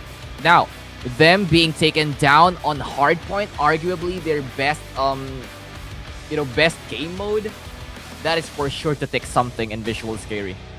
I mean, the first game, I mean, if you look at the play, it wasn't combine. It was 250 to 90. Visuals took that, and now for S&D, it's going to be firing range. That's what Visual Scary also won that 9-4, and then the control was going to be 3-0 here. Let's take a look at our MVP. It's going to be C1, 54 kills and a KDA of 1.23. Yeah, 1-2-3 for this man, but he has been lights out for that. Every single elimination that he had, it had impact. He was just not farming eliminations. He was constantly trying to jump onto hills, getting the spawns, and he was one of the focal points, or like the things that they needed to get this map number 1. And C1 stepped up big time in that spawns. That's true. He definitely stepped it up there. And the Thailand teams, they always have something when it comes to the group stage and of the playoffs. You never know what you're gonna get. But now, with this team now going 1-0, especially in the Search and Destroy, where they are known to be one of the best, let's see if they can make it 2-0. Here we go. Game number 2. Firing range, Search and Destroy, VIZUALZ, SKAERI versus FREESLOT starts here now in the rush for FREESLOT. They're going to take over A, but if you look at the wood house, there's already a player there. It's going to be Pickle with the flank, and that's going to be a 4 versus 4 immediately. As Pickle's trying to find for more, he's going to get shut down by Kato. 3 versus 4, we hit the reset button here in this round number 1. And also the good thing that Sabio finds Kato there, making this a 3 versus 3 now. Mamra, he has been very scary with the shotgun. And let's see just how much damage can he do with this one. Sabio would be caught off guard there by S7G. Now FREESLOT having the space towards A side. I think it's going to be a retake now for the side of VIZUALZ PH. Could be a retake for them. Bomb is going to go down. It's a 2 versus 3. Chroma as well as Mamra. See if they can try to clutch up here. I like the setup by FREESLOT, but nice shot by Mamra. Okay. With the GS50 able to shut him down, and now he's going to shut down Chroma. It's a 1 versus 2. Mamra not having the best of games in game 1 is going to try to clutch it up here. In a 1 versus 2. Player is watching Overwatch for him. Spotting, he's going to get sprayed down, but at this point, you're stuck in a pickle here. 10 seconds to go, you have to defuse the bomb. No time whatsoever. Solid round for the side of FREESLOT. Yeah, solid round, quite indeed, for the side of FREESLOT there. Just managing and having the good plant so that they could have it open. And Mamra just was left with no choice whatsoever in that one. And it's a strong start for FREESLOT. And this could be very scary once again for VIZUALZ PH. Here we go. Round number 2 coming through. See the diversion here by the side of FREESLOT. They just get through B for free here. With that bomb plant should go down. Chroma's going to try to spray it down. He is going to be shut down by a player second floor, actually. That's a free push by now, and he spots another one. He has to back away, and this is why the team of FREESLOT is very deadly when it comes to Search and Destroy. Yeah. And just as we're seeing that, it's going to be VIZUALZ PH now with the man advantage. Pickle just pushing already. Hit marker from Karo means that he tagged something and it is limping for dear life. C1 now ready to provide assistance, and there's going to be some trades now. 2 versus 2, make that 1 versus 2. Sebio up against S7G, and that is FREESLOT once again taking another round. Taking another round. So far doing well for FREESLOT here, and for the side of SKAERI here, just a bit of a question mark happening here at the group stage. A bit of jitters here for a team that won a LAN and is looking high to get a good placing here in stage 4. A bit of struggling so far in the first early rounds here. Yeah, they are quite indeed struggling here up against FREESLOT. As FREESLOT, the thing that they've been doing so good for the past 2 rounds is that they were always sending one member on flank, and then mid was always getting unnoticed for the side of VIZUALZ SKAERI, and they are getting pieced from behind. No Pickle just holding this tower position. Could spot out Anowin at any time now. But looking at FREESLOT, it's a very different approach this time around because they've decided to play it more passively. You know, Pickle spotting out Anawi, and that is going to be huge for the side of VIZUALZ PH. Pickle finding 2, making it a 4 versus 3. Now could be the round for VIZUALZ. Could be the round for VIZUALZ here. And I like this from them, you know, just keep it safe, keep it simple. Don't need to over challenge, don't need to overwork your setup here. As Sebi trying to hit a wall bang. 50 seconds left here, a lot more time for FREESLOT, but they got to decide now where they want to go. 45 seconds left. This could be the final rotate for them, and this should be a commitment towards it. Yeah. And once again, FREESLOT gets that break in the site. A site now open. Sebio misses, you know, a crucial shot there of the sniper as S7G trying to find it, but it's going to be Setek that finishes them off finally, and Mumra would be traded out. 1 versus 1 now. Chroma versus C1. We know how C1 has been, you know, a big factor here for the side of FREESLOT. And I think if he's heard Chroma crossing and he is just going for him from behind. Chroma, you need to turn now, and that is going to be another round here for the side of FREESLOT. 3-0 start from them. How about that? Not looking too good for them, as, I mean, at that time, all you got to do is, you know, calm down. I think Rex overchild there, or at a point they had the man advantage, and they ended up giving up that time. But here comes the rush on B. Mumra has to back away here. Chroma's going to be able to get one with the wall bang. Mumra is going to try to make that wall bang. He's going to get spotted. Rama good for 1. There's another one on his side. Kato with that trade. 2 versus 3 once again. And just a systematical play here towards this search and destroy. You love to see the C1 on the flank once again. He's been doing this since 2020. This man has been a nuisance on the flank. Yep. And he could spot out Rex. Just trying to cross from mid. And Rex being caught off guard once again. And 2v1 now. Sebio still very doable for him with Locust at hand. But I think the plant would be going down here on B, as there is one player, you know, being sent up here by FREESLOT. And it's none other than Karo, trying to look for the final elimination to secure a 4-round advantage for the side of FREESLOT.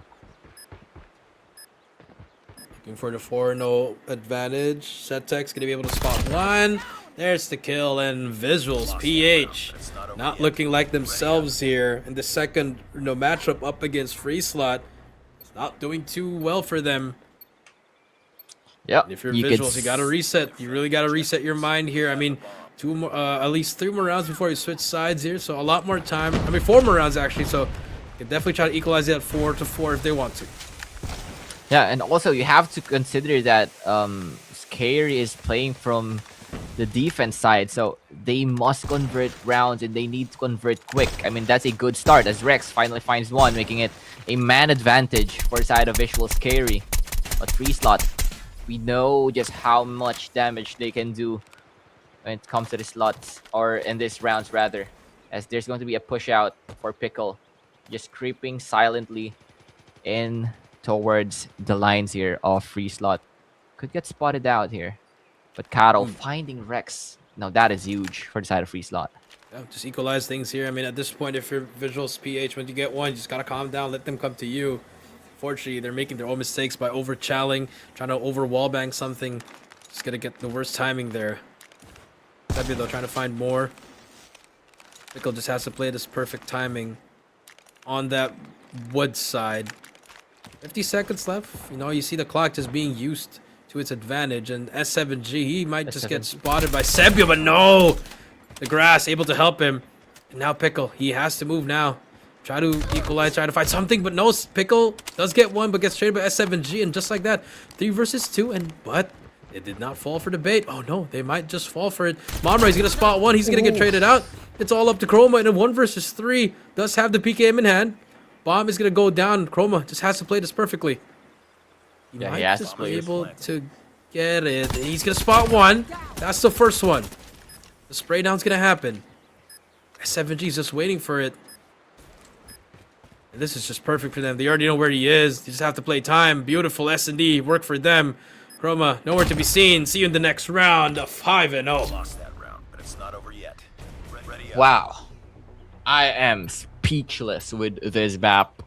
FREESLOT, they are so good when it comes to those trade-offs. One falls down, yeah, one must fall on to the next time around. And they're just so good with like trading out their teammates and just maintaining their numbers advantage. I mean, yes, it's not the prettiest of rounds coming in from them, but it works out, and it translated to now a 5-0 lead. But Pickle finally being aggressive on the front end, finding two. Kato and Setek would be taken down. Question is, can they take down Pickle as well? Now it's going to be a 2 versus 3 Anowin and S7G. Going to get pincered here by the side of VIZUALZ. Could be the round that they're looking for. Finally put themselves up on the scoreboard as S7G finding Chroma now a 2v2. And still, it's once again a 2v1 Rex up for the task, rather. You know, 1 kill to his name. S7G with 11 eliminations. And Anowin just providing so much support for this team. Yep, they are. And now in timing is everything here. He's probably going to get Rex caught off guard here. Timing is immaculate here. You don't see this every time. Now Rex, 1 versus 2 once again. He's trying to clear every single corner. Time is not on his side. As of now, he's going to spot him. He's going to get shut down. Nice shots from Rex. 20 seconds left here. S7G just got to play time here. This could be the moment. It's going to be an easy kill. 6-0 for FREESLOT. My goodness. It's not over yet. 6-0 in the offensive side. And for VIZUALZ, SKAERI. Difficult decisions to be made here. What kind of S&D do you want to play? They've been trying to play very aggressive passively, but it's just not been working out. Just got to back up, give up the side, play for retake here, in my opinion. You know, just get the angles that you need to take a look and double back. Make sure you clear the spawn. You clear the flank, I mean. Yeah, because it has been, you know, just biting them in the back.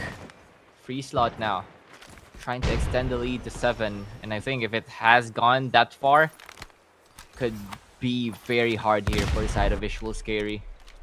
And now they are playing very passively.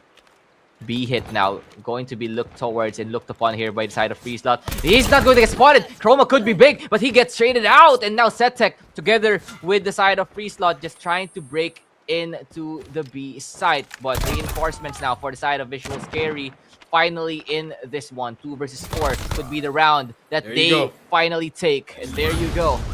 SKAERI finally on the board. Oh, just some stop the bleeding, you know. I mean, just to get one on the board, and now you have one more round before you switch sides here.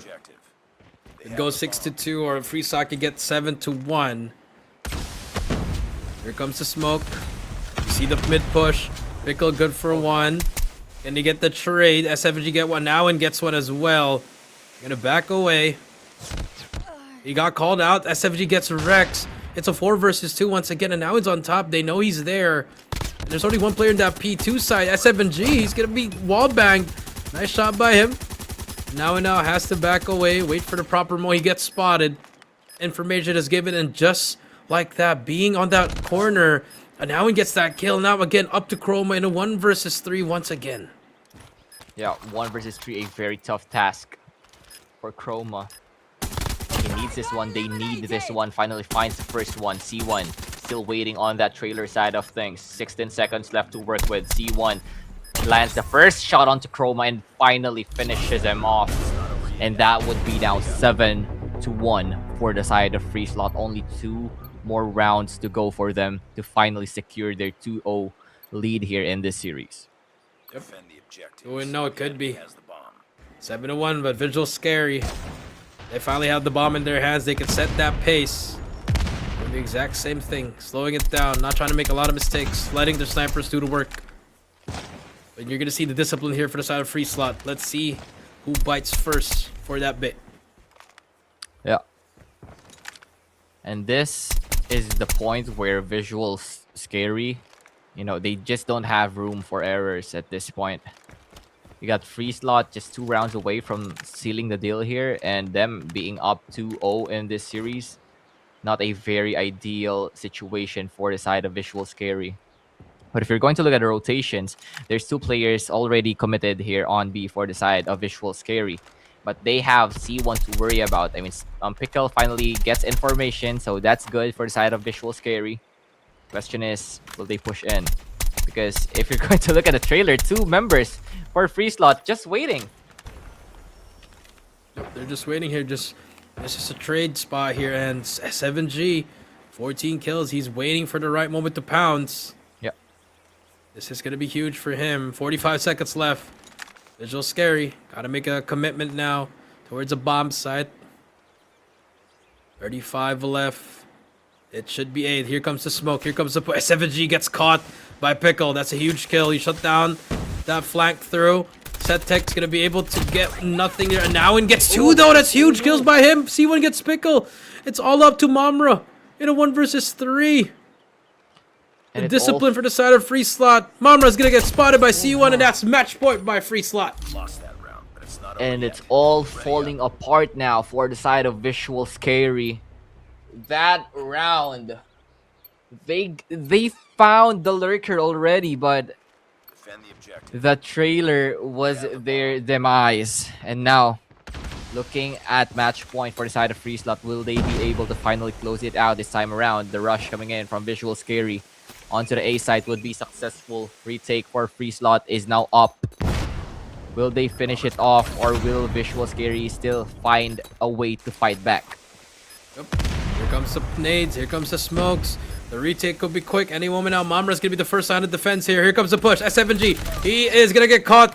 He's gonna be able to get one. Chroma gets a trade over at that trailer. Back and forth. Rex gets SetTech. It's a 3 versus 4 now. Kato looking for that corner. He's gonna be able to shut down 1 and 2. Chroma and Rex able to get the kills there. 2 to 8. Still a long way to climb in order for them to force it overtime, but at least a round win on the board. Another round for them. It's still, again, match point for the side of FREESLOT. Yeah, exactly. It's still a very long road now for the side of Visual Scary.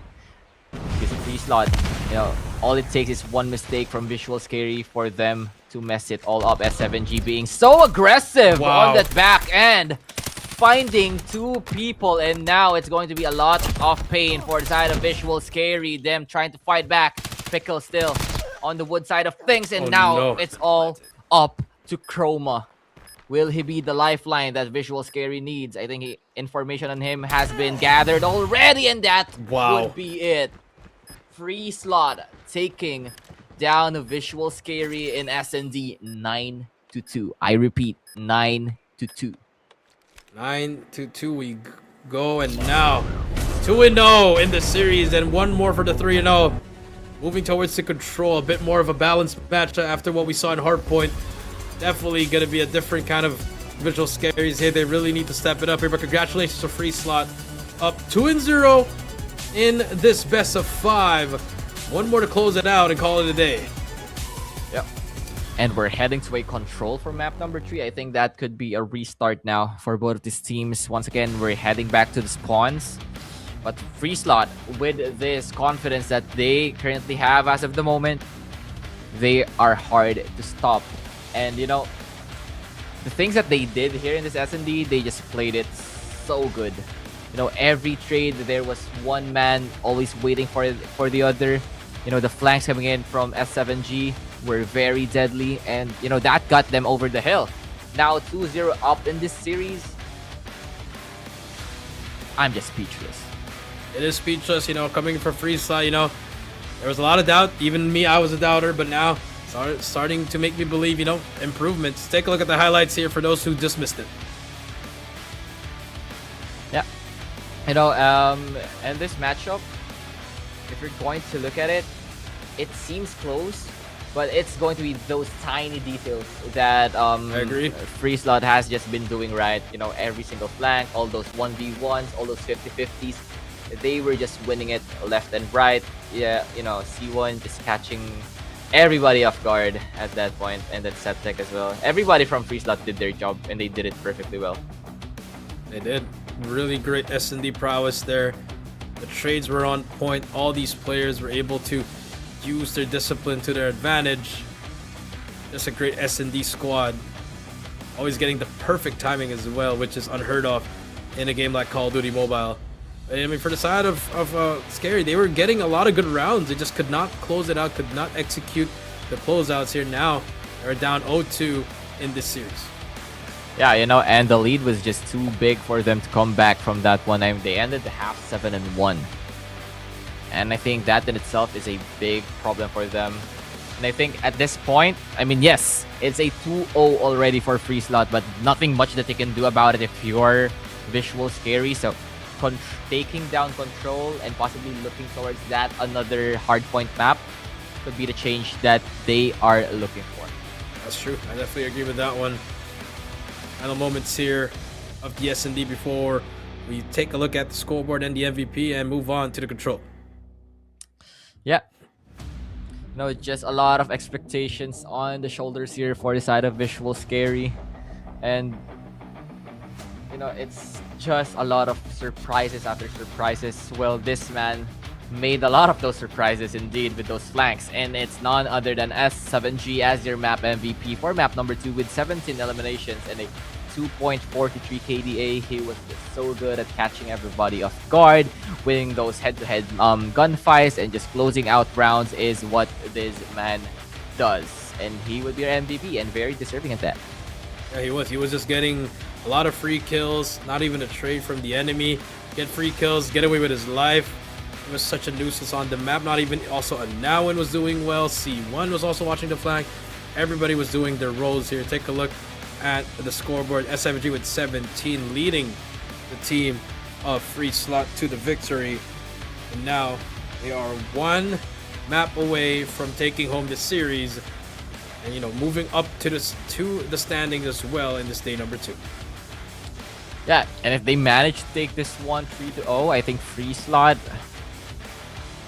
they really are a threat at this point, because securing a 3-0 victory could put them like, what, number 4, number 3 in the standings already. But yeah, but it's going to be raid in control for map number 3. FREESLOT just one map away from taking this series. Visual SKAERI still, they got ways to fight back, and they need to fight it. They need to find it, especially on this control, because if they get still overwhelmed, I just don't know what to say. Because if we're going to look at map number 1, right, hardpoint, they were leading when it comes to eliminations, and I think eliminations plays a big factor when it comes to this control maps. Yep, that is true. Let's take a look at it. SKAERI, FREESLOT. I mean, the reverse sweep starts here if you're on the side of SKAERI, and for the side of FREESLOT, just one more game to close it out. Make it a 3-0 and close our second series out. Not the way that we wanted to see. You know, we want to see more games here for SKAERI and for FREESLOT, but it has to start here as we see raid control about to load up. Will this be the final match for this series, or will we see a game number 4? If you're going to ask me, I still don't know. At this point, I don't know. If you were going to ask me like earlier before the start of this series, I was like, oh yeah, it's going to be Visual SKAERI taking down FREESLOT here on the control map. But now, looking at things, wow, FREESLOT, just look at that opening. Just finding 4 members right away. 4 down immediately. Now Setek's on the corner. He's going to be able to get one more. He's going to get spotted by Rex, but the 8 point is going to be on that first tick. Pickle is going to get shut down by C1. Rex, though, going to get 3 more. Nice shots by Rex, but the nade from Kobe range. Able to shut him down. Sebia now trying to get that player. He's going to try to get that snipe, but unfortunately, he's going to be pressured. A's going to be captured, and for the side of FREESLOT, they are doing well in this control. A capture is complete. Another minute added. And oh no, that is a lot of problem, because A is generally the side that you don't want to give up, because it's kind of hard to take down, but FREESLOT getting the A side means that they just have to work towards B now. And Chroma just trying to find those spawn traps would get taken down here by Setek. Now FREESLOT working and starting their campaign towards that B take. Setek now could be facing a lot of adversity here, but C1 on the other hand just doing what he does best, and that is to find kills. That's true. 15-17. This is still a winnable round for either of these sides. A minute and 35 left here. If you're FREESLOT, just gotta clear out the base here. If you're Visual SKAERI, you gotta hold down the line. Okay, you lose Momra there. C1 now trying to take the player on top. He takes down Chroma as well. That's another player. This could be the opening that they need. Rex though fighting for his life here. Nice shots from him. Can he make it the third one? No, he cannot. The Momra's there for the trade, and now he's gonna get shut down. But Setek on that coconut side able to shut down 2 players though. Huge kills by him. Finally, he's gonna get shut down. 10 to 11. We slow down to an S&D. Yeah, and now 10 to 11. Life advantage onto no one's hands, but Visual Scary, they are looking comfortable with this B fight. They're slowly but surely, you know, creeping in, and they are finding their way back. Sebio, What the? just No one's standing checking the corner. still. And wow, trigger discipline from this man. Now 5 lives left for the side of FREESLOT, but C1, you know, taking one down for the side of VIZUALZ PH. A minute is left. 6 to 4. Will FREESLOT still find a way to squeeze it all in as Setek finds a huge pickoff onto Chroma. Now Pickle with the claw would get shut down instead. And it's going to be a battle of patience now. I know it. Yeah, you have a Tempest though. This could be huge. And now in the for but the nade from Kato! Able to shut down one player. It's a 4 versus 3. It's down to a search and destroy once again. Tempest though from Anawan. He's just waiting for it. He spots one. He knows he's there. Momra just has to peek his head. He spots him. Nice shot from Anawan. That's one. Rex though brings out the Annihilator. Equalizes the battlefield. Predator missile though from Rex. He's gonna be able to spot one. Setek's gonna get taken down. It's a 2 versus 2. It's a 2v2 now. Pressure on both sides. Rex has been magical for that one, but he is going to get taken down by Kato. Hit marker though onto Sebio. Doesn't matter. Just gotta take your time. You gotta take your time and hop on it. There you go. Put the pressure on him, Sebio. He has to push now. Gotta make the play. Able to spot that player. He's gonna get pushed out by Anawan, and now shuts him down in FREESLOT. Clutches up there. Huge play by Kato there with a snipe onto the Annihilator. And they able to get that first round, but my goodness, what a hard fought round for either of these teams. The sigh of relief coming in from the side of FREESLOT, but once again, them having the upper hand here, and this control means that VIZUALZ PH is just 2 rounds away from losing this entire series up against FREESLOT. Now, we go onto a reset. Sebio still on 1 kill. He has been, you know, he has been cold this map, and he is needed for the comeback of VIZUALZ PH. S7G just pushing in, you know, just finding those peculiar angles and those timings. And once again, FREESLOT, they are making it very, very hard for them. Now Setek with the equalizer. This means problems for the side of VIZUALZ PH. 2 spawn trapping them, 1 death machine, and 1 equalizer is what they have to worry about. But Momra finally takes down S7G. That is going to be huge there for the side of VIZUALZ PH. But Setek still not done here with his conquest, but would finally get taken down. 26 down to 14 lives of VIZUALZ PH. A big problem from them, and FREESLOT giving them a beating in this round. Yeah, and this round number 2 with the operators as well. And now for Visual Scary, they are on the back end here, but good string of kills there. 8 life advantage. This is still doable if you're on the side of Visual Scary. Setek and S7G able to get the kill. C1's gonna get taken down. 19 seconds left though, and they need to hop on the point. They're gonna make them force spawn over at B. Momra's gonna get shut down, so it's gonna come down. They're gonna give up that 8 point, and it's gonna be back to what they did in that first round. Back to defending B we go. Yep. So you know, and the thing now here for the side of VIZUALZ PH is that it's very winnable on their end. They still got 2 operators on their names, and cutting down the life deficit to just 4 at this point. But how well can VIZUALZ PH play this one out? Will they invest, or will they just try to win it the natural way? Sebio finally finding 1. That is going to be his 3rd elimination of this game. Now 4 HP or 4 life advantage for the side of FREESLOT would get chopped down to just 2 pickle.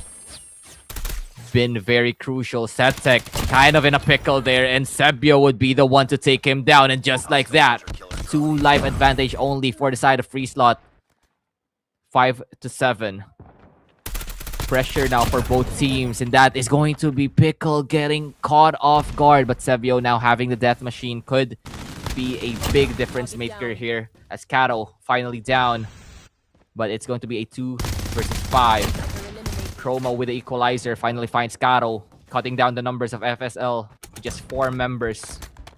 but just how much can this duo do in this one? As Anowin finds another crucial Tempest shot and finds the second one. And FREESLOT now up 2-0. 2-0 FREESLOT. Well, I guess we were wrong all this time, Kaori. We doubted them and they showed why they are a force to be reckoned with. No more operators. Kato with the War Machine. They're going to try to push it through. But the nade by Mamra. That's one there. Yeah. And you see the countdown on the left side. We'll be able to hear what's going well for the side of FREESLOT. 28-28 so far. For VIZUALZ SKAERI, they're struggling with the fights. No fights that's just going on their way. They're just struggling into everything. Kato with a turn on with the War Machine. Just beautiful things coming through from then. Settek shuts down one more. And just like that, we'll take a listen. ไม่ได้คู่ เราตัวบี ใหญ่2ได้คู่ตัว3แล้วนะฝั่งนี้3นะฝั่ง A3 ตู้เราหายวะ ใต้ห้องนอนเราตัวนึงมันเดินไปใต้ห้องนอนเราตัวนึง กำลังยืนบีให้กำลังยืนบีอิเซนแดง2ตีน1 อินเซนเข้าไปแล้ว อินเซนเขาเจ็บบนแดง เจ็บตีน1นะพี่ เชี่ยตินมาตินลง ไปหน้าห้องตีนหน้าห้องตีนตาย Country dalawa, nakaani isa. Ba't bedala? Nasa isa. Ba't mid pa rin? Ipit ako base natin ha, ipit ako sa base natin pre. Bed. Pwede nga natin yan pre. Side doctor. Laundry low, patay. Meron court. One court. Tag side doc. Side doc. Once a man, drive ata, drive. Court pa, may court pa. Card pa rin. Isang MS. Anawin. Yung card. Alright, here we go, Kaori. You see, side of VIZUALZ SKAERI, the urgency is there. But again, they are leading this matchup here, but if you look at the control point, it's both being at that second tick. Pickle's gonna be the last player to try to defend this. They're just gonna get shut down. Hunter Guildro's gonna try to defend it, but another minute will be added. 18-10 here, not looking good for the side of a FREESLOT as S7G needs help from his teammate. They clear it out. Alright, another minute added. Back to another slow push here. Sebio, he's gonna get pushed. Settek gets that big kill there. 14-8 we go. Equalizer's ready. Depth Machine is ready as well. Oh, yeah. So, at this point, just gotta get that first wave. Predator Missile is gonna give you information. Here comes the push. Here comes the operators. They push down everything. Mamra gets that trade and they clear it out, but they're all gonna spawn over at that basketball court. But look at Settek from the flank. He's gonna be able to get none there, but no Pickle. The movement able to get away there with his life, and they are gonna see another day here in this control. VIZUALZ PH finally on the board after 2 rounds. And you know, FREESLOT there just full sended it.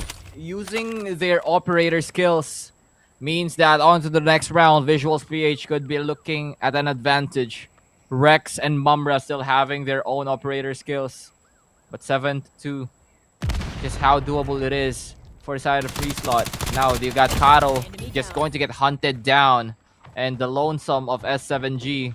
It's going to be a tough task to like ask and, you know, have that man take down 5 members. As Pickle, you know, just backstabs him. And finally, VIZUALZ PH. Hold on to your seats, folks, as this one is going to get very, very spicy in just a bit. Yep, it's gonna get spicy in a bit.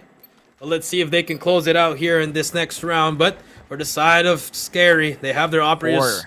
4 operators loaded up, so it could spell trouble unless anything could happen here once again. They get the opening kills here, and now gonna be the last player alive here. Gonna be able to spot more players, but Kato with a snipe there. Most his Rex is close. He's able to spot one player to shut down that player. Anowin, nice movement! What a chow by Anowin there. They shut down the operators. They haven't even used it, so this is still good if you're on the side of VIZUALZ PH. You still have a lot of advantages on your side. Just gotta start winning your fights here. Yeah, they really got to start winning their fights here as Pickle, you know, finds a crucial 2-piece there. And he is not stopping, finds the third one as well. Now, popping off, the equalizer is Chroma. And he's going to find a lot of members, and he's just going to shred them in 2 pieces. Now, FREESLOT onto that 4 life disadvantage. Will they wait it out, or will they fight this round till its very end? As now, VIZUALZ SKAERI, they are looking quite scary in this one, actually. Now, 19-14 is the name of the game. Now, 4 life advantage for the side of VIZUALZ SKAERI. Getting chopped down here by the side of FREESLOT. Settek. We know just how deadly he can be on those odd angles, but I think they have to give this one up to VIZUALZ PH. They're still trying to fight it. They have a war machine invested by the side of Kato. He's gonna get shut down, but the trade is there. And this is still a winnable round here for either of these teams here. Setek, not to worry about his life here. He's gonna be able to take that player down. Another trade. Nice shots from Setek there. 11-9 we go. 30 seconds left. Visual scary. Big kills here, but Setek's gonna be able to take down one more. He's trying to go on a burner. Rex, he's gonna get shut down. One more from mid. The call out is gonna be there, but he's gonna get that trade. 7-5 we go. S&D we go. And if you are FREESLOT, you just gotta slow it down. Slow it down. Get Kato. Get some snipes here. Check that corner. Able to get one. He's gonna get shut down by Sebio. 5-4. And now it is all Annihilator. down to this one. C1 has enough bullets to take everyone out. This is the first one. Still 3 operator skills left for the side of VIZUALZ PH. Do they invest now, or do they believe in their capabilities as C1 erases Pickle from this round? A very crucial exchange. Will they fall into the hands here of FREESLOT? It's a nice maneuver coming in from VIZUALZ PH. They just settled down. They were like, oh yeah, we need to wait out this Annihilator, or else it could be trouble for us. But S7G, you have to remember, he still has the death machine at the ready. Yep, if I was him, I would just pull it out right now. Yeah, that could be the thing. Because you don't want to go to a Sage. From the side of... No! What was that? That was such a bad move by him. Like, at that point, you just use your operator because you're not going to extend to a round 5. You don't believe in yourself if this is how you're going to do it. But now, though, we've seen him very clutch with this Tempest. He's be able to get one. But time is not going to be on his side. We are going to go to a round number 5. Just a bad... I mean, if you're FREESLOT at that point, why are you saving it for round 5? It's just no belief in yourself there. I mean, I would have used that machine and, live with the result at least. But now, you gave all the momentum to the side of Visual Scary. Round number 5 we go. You are on the defensive side. Let's see what happens here. Yeah, I mean, it was a kind of a questionable move there. Because S7G just waiting in that gallery. But now he is making up for it, quite indeed. As Mamra, okay, alright. I take back what I said. We take back everything we say. I mean, I would have ended the game, but I understand. Okay, maybe you made a play there, and Pickle, not the best to use a claw, but I guess it works that way. Setek though clears out the base. Now, if you're FREESLOT, you just gotta stop throwing your lives here. And if you're Visual Scary, you have that momentum. Make sure to win your fights there. Nice nade, but a double nade by Anawan shuts down that push towards B. Yeah, and now the fight is still very much close. Chroma kind of over. Wow, Anawan as well going to get taken down. Setek as well finding Mamra now. FREESLOT pulling away with this one. Rex will get taken down by Karo. Trades all across the board, but it's falling in the favor of FREESLOT. They are fighting so hard for this B hit. But will it pay off? S7G gets caught off guard now. Rex with his Annihilator at hand. How much damage, how much more can you find in this exchange? Karo in his Losa, but finds a crucial shot. This man is hard to stop, quite indeed. Finding 2 there, but VIZUALZ PH on the upper hand. Chroma would get taken down. That is a equalizer down for the side of VIZUALZ PH, and they now have to face Setek with the equalizer of his own, pushing towards the members of VIZUALZ PH, and that is kind of quite the overextension there. Now 9-7, it's anybody's game at this point. Anybody's game, and now with the Tempest, that's a big kill by him. 7-5 we go. This could be it. Here we go. And now with Tempest in hand, a minute is left. Pickle, that's a big kill. You get one more kill there, but Anawan, he has that snipe, but the snipe with the left, he gets away with his left. My goodness, he almost sees that. Sebio has to snipe away. Now we're back to another search and destroy with an additional life for the side of FREESLOT. Anawan able to eat another nade. 50 seconds left here, but S7G on the prowl gets that kill. Last 4 lives remaining. S7G just being such a nuisance here. Look at number 5, Kato. He might get caught off guard here.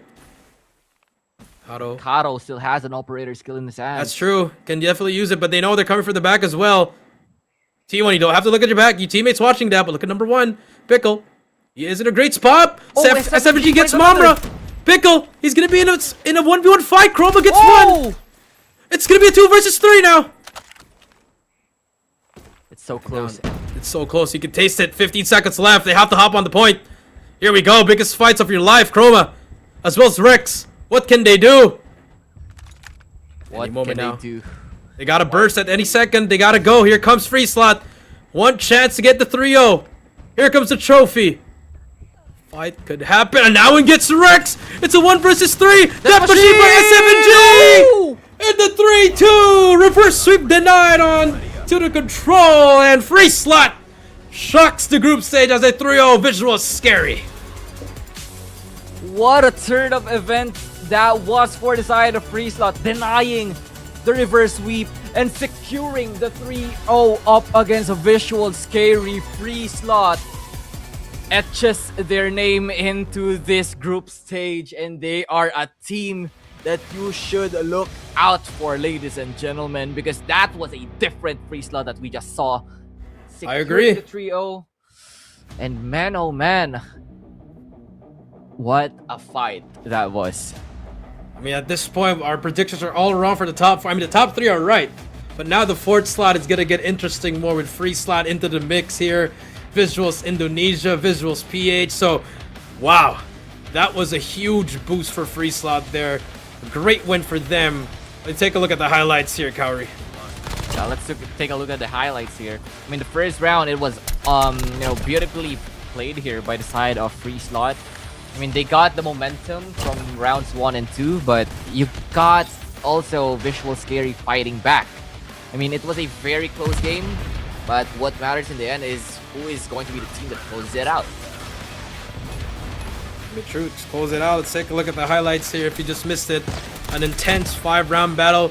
FREESLOT went up 2-0, and now they were able to, they lost the last 2 rounds, but that last final round, huge plays by everyone to close it out here in this control. Yeah, exactly. And in this highlights, I mean, it shows just how close these two teams are. And take a look at that. It was VIZUALZ SKAERI getting the better of FREESLOT on the play-in stage, and now it all flips on its head.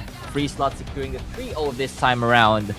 And I think the lessons that they got possibly from VIZUALZ SKAERI from the play-in stage played in big time for this one as they faced up against each other, and them just figuring out the secret recipe or the secret ingredient that VIZUALZ SKAERI has been cooking up against them. That's true.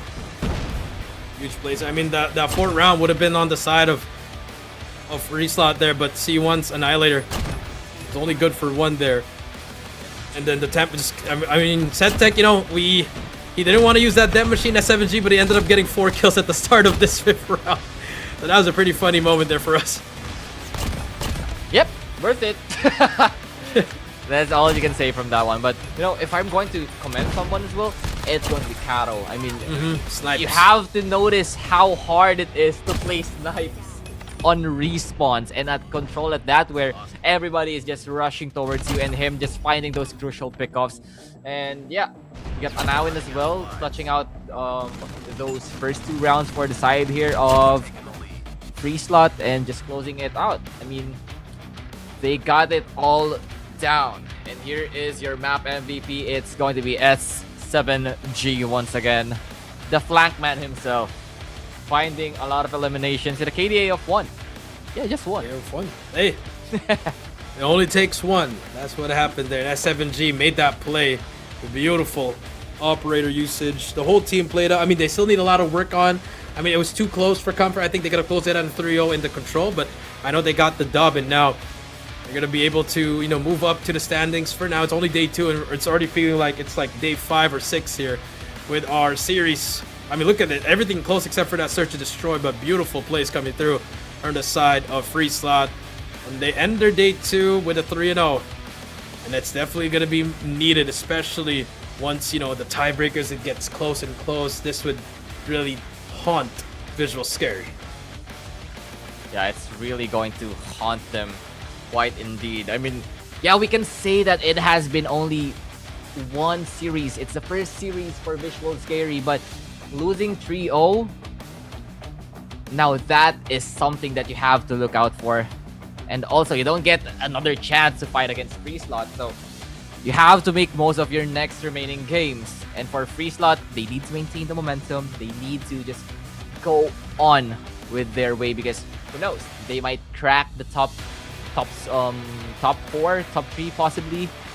And yeah, a good stuff from them, but you know, quite literally good stuff for this one right here. Series MVP with 82 eliminations with a KDA of 1.17, C1. It wasn't the prettiest, but hey, it's what got them over the hill. It's true. They got what they needed to do, and it was perfect for them, and now they're moving on to the next day with their heads high as they got a 3-0 up against the 4th best team in the Philippines. Again, VIZUALZ SKAERI 0, FREESLOT 3. That's going to be our second series done and dusted. Now we're moving on to our final series of the day. After one break, we're going to have rival Esports, and Cali's favorite team is going to be Change World. Right back into the stadium, right back in the podium here for our final series once we take another break here. But you know, before we take a break, I mean, just an amazing matchup, honestly, Kaori. I mean, we both went in wanting, you know, predicting that VIZUALZ SKAERI would take the 3-0, but you know, it foreshadowed that for the side of FREESLOT, they took that personally, you know, just like Michael Jordan would say. He took that personally. So, you know, you see them got 3-0. It was a close control, but I mean, the S&D was probably the best game I've seen from FREESLOT. Yeah, that S&D was just phenomenal from them. I mean, everything worked out. It was all in the game plan. I mean, all of the rounds that they won, I mean, yes, it wasn't your blowout, kind of what ALULA did or what they had up against as soon as possible earlier on, but the complexity, and every single time that they have a member that goes down, they find a trade, they find every single answer to VIZUALZ SKAERI. And that series alone and in itself is that them just finding every single answer to VIZUALZ SKAERI. And you know, that was just a good game coming in from FREESLOT. And speaking of a good game, there's still one more good game that is up ahead, as that would be rival Esports and Change World, but that would start later on as we are going to head on a break for a brief moment.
Ladies and gentlemen, welcome back to the Call of Duty Mobile World Championship 2026 Garena Qualifier. I'm Jericho down here with Kaori, and 2 series down, 1 more to go. It's going to be Rival Esports going up against Change World, Cali's favorite team, coming from the Taiwan, Hong Kong regional qualifiers there on their end.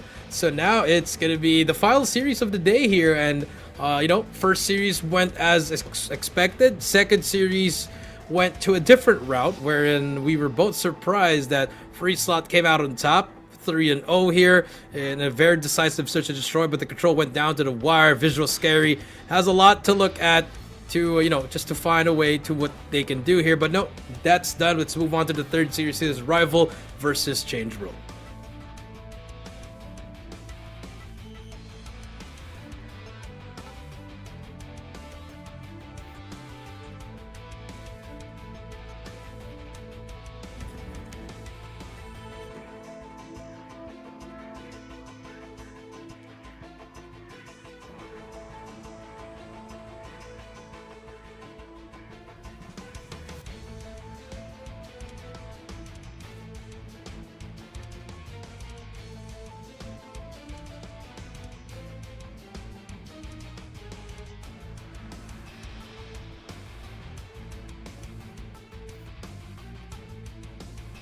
Okay. Hello, it's all guys. good. We're definitely good with that. Kaori's all right. Just a bit of a jitters in his end, but he was saying that Change World, they lost to ALULA, and now they're gonna be having a difficult time. And for Change World, they've always been one of the most fun teams to watch. Yeah. But unfortunately, they could never ever get over the hump, and they're the team known to beat Elevate in one map in 2024, which was in S&D Tunisia, which I was casting with Cali, and it's true. They are pretty good in S&D sometimes, but their hard point of control, it always gets better each time. But the teams that they're always facing is just always 2 steps ahead, which is Rival Esports, which I am going to predict that this one will be a 3-0. There's not going to be another story here. I'm going to go with Rival Esports here. Yeah, I mean, that could be the thing here now for the side of, hopefully I'm getting hurt now. Hello, guys. You're good, you're good. anyways, this time around, I think, it could be the same story once again as to when they faced Elevate, because, if you're going to look at things, I think Rival Esports and Elevate, they're like neck and neck basically at this point. That's true. And if you're Change World facing up against another team in the caliber of Elevate, it's hard to put your expectations to have a different result this time around. But hey, surprise us once again. Change World changed the world quite indeed this time around. And I'm just ready for this series. Maybe Change World has something new. They improve each and every single time, but change doesn't happen overnight. So once again, this is the Garena World Championship qualifiers for Garena, and here is your group stage standings. After everything that has happened, ALULA still on that first slot, while Elevate is going to be number 2, and FREESLOT actually securing the number 3 slot for their own. Also, you got VIZUALZ on number 4, Rival Esports now on that 5th slot, as soon as possible dropping down to number 6, Change World on that number 7, and of course, VIZUALZ SKAERI suffered a grueling defeat earlier on, 3-0. But this time around, it's going to be a way different matchup. It's Rival Esports versus Change World. The first map going to be Summit. My favorite map on hardpoint, because there's just a lot of action in this map. Yep, again, Summit, Meltdown, Crossroad, Takeoff, Firing Range are 5 maps here for this final series of the day. Again, Rival Esports, Yato, Tin, AG, Jibby, Josh, Ichikawa, Mavier, M4, Bai, and Kai. All these players trying to prove a point here. Here we go. Game number 1 is about to start. Loading up here. Here we go. Final series of the day. Change World, Rival Esports, Hardpoint. Game number 1 in Summit. Yep. And it's all nothing but hype from this point. As Rival Esports will be the first one to get the first points onto that hill and just securing down those power positions. Now Jibby just holding down this second floor with absolute precision, but Kai is there to find the answer. Still no points for the side here of Change World. Could be changing that in just a bit, as Kai has been on a streak on that second floor, but AG trying to retake it for the side of Rival Esports. And once again, earlier showings from Rival Esports that they are the better team indeed in this pawn games. That's true. 27-0 at the moment. Perfect kill so far. AG on a 6 in a row. Make that 7. Can he make it 8? The answer is yes. Can he make it 9? Mr. AG! Yes, he can. The Wonder Boy finally gets shut down, but fully streaked out. EMP at the ready. And you see Change World able to get at least 1 point from it. But Rival Esports showing why they are a force to be reckoned with here in this stage 4. Looking pretty good so far here after losing to ALULA. Trying to get some wins under their belt. Yeah, and they are not playing around this time as Change World manages to get 1 point. Yeah, 1 point from Hill. Number 1 could be a different story here for P2 as they are trying to navigate their way towards the defenses here of Rival Esports. They find the break, but here comes another wave of Rival Esports to contest that Hill. But you know, putting up some good numbers is going to be Change World, but in just a blink of an eye, Tin finds 2. Trying to make it 3 at this point. It's going to be Rival Esports just dominating this entire map. That's true. EMP saw they're ready for AG. He also has a War Machine if he wants to use it, but Rival able to push it down. You see that War Machine from the far side of your map. He's just trying to spray it down, just covering fire for the side of Change World. At 15 seconds left as you switch over. P3 spawns. P3 Hill will be the next one. Yato to defend that. He shuts it down. Brand new specs for him means a better aim for Yato. Yeah. And right now, position would be secured by Rival Esports for the next Hill. It was Change World that got that rotation up early, but they were shut down here by the side of Rival Esports. Now, they got operator skills for the side of Change World, but how much of a difference will it make in this Hill as Yato, you know, finding kills with that Tempest? And also you got 3 members now on their operator skills. So a lot of hurt for the side of Change World if they try, you know, to even be seen here in the crossfire of Rival Esports as they are still getting shredded and pieced out here. And, you know, Jibby just spamming with his claw, making sure no one gets through the defenses here of Rival Esports. I mean, just easy. I mean, this is just light work for them. 100 points already into the Hill here. 20 seconds left on P3. They're going to probably chain this to a P4 as well. Ichikawa is going to get shut down. By from the back. Able to take down Josh, but I mean, 15 seconds left here. Scrap time could be good for them, but now they just have to set up for P4, which they are already doing here. 5 seconds left here. You see the side of Change World. They have their operators at the ready. War Machine out for Kai. M4 Maver decide if they want to use it. This could be the perfect time.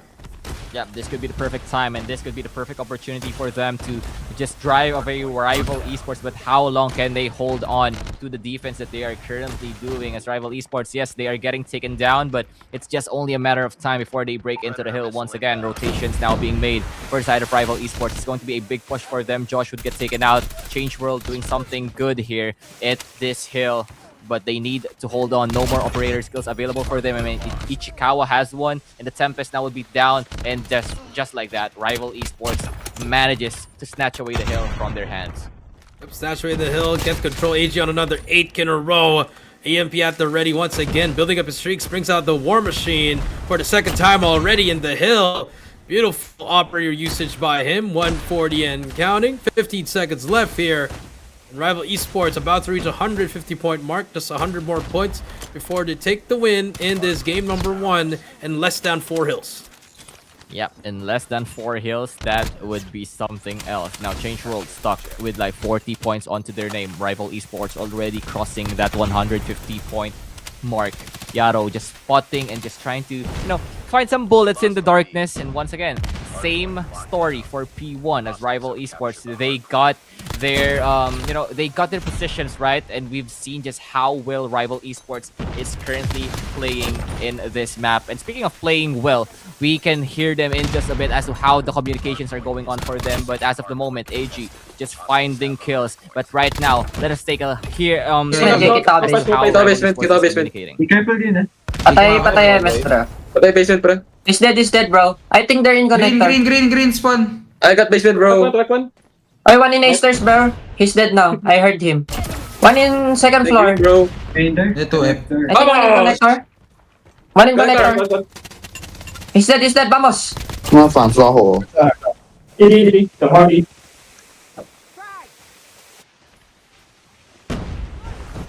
我操！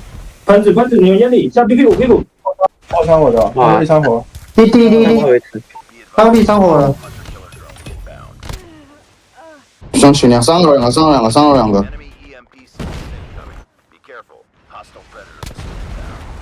点钱。 And just like that, we can see the intensity of the communication for Rival Esports. They are not here to play around, quite indeed, as they are extending their lead by a huge margin and could be looking towards the end of this map in just 2 more points.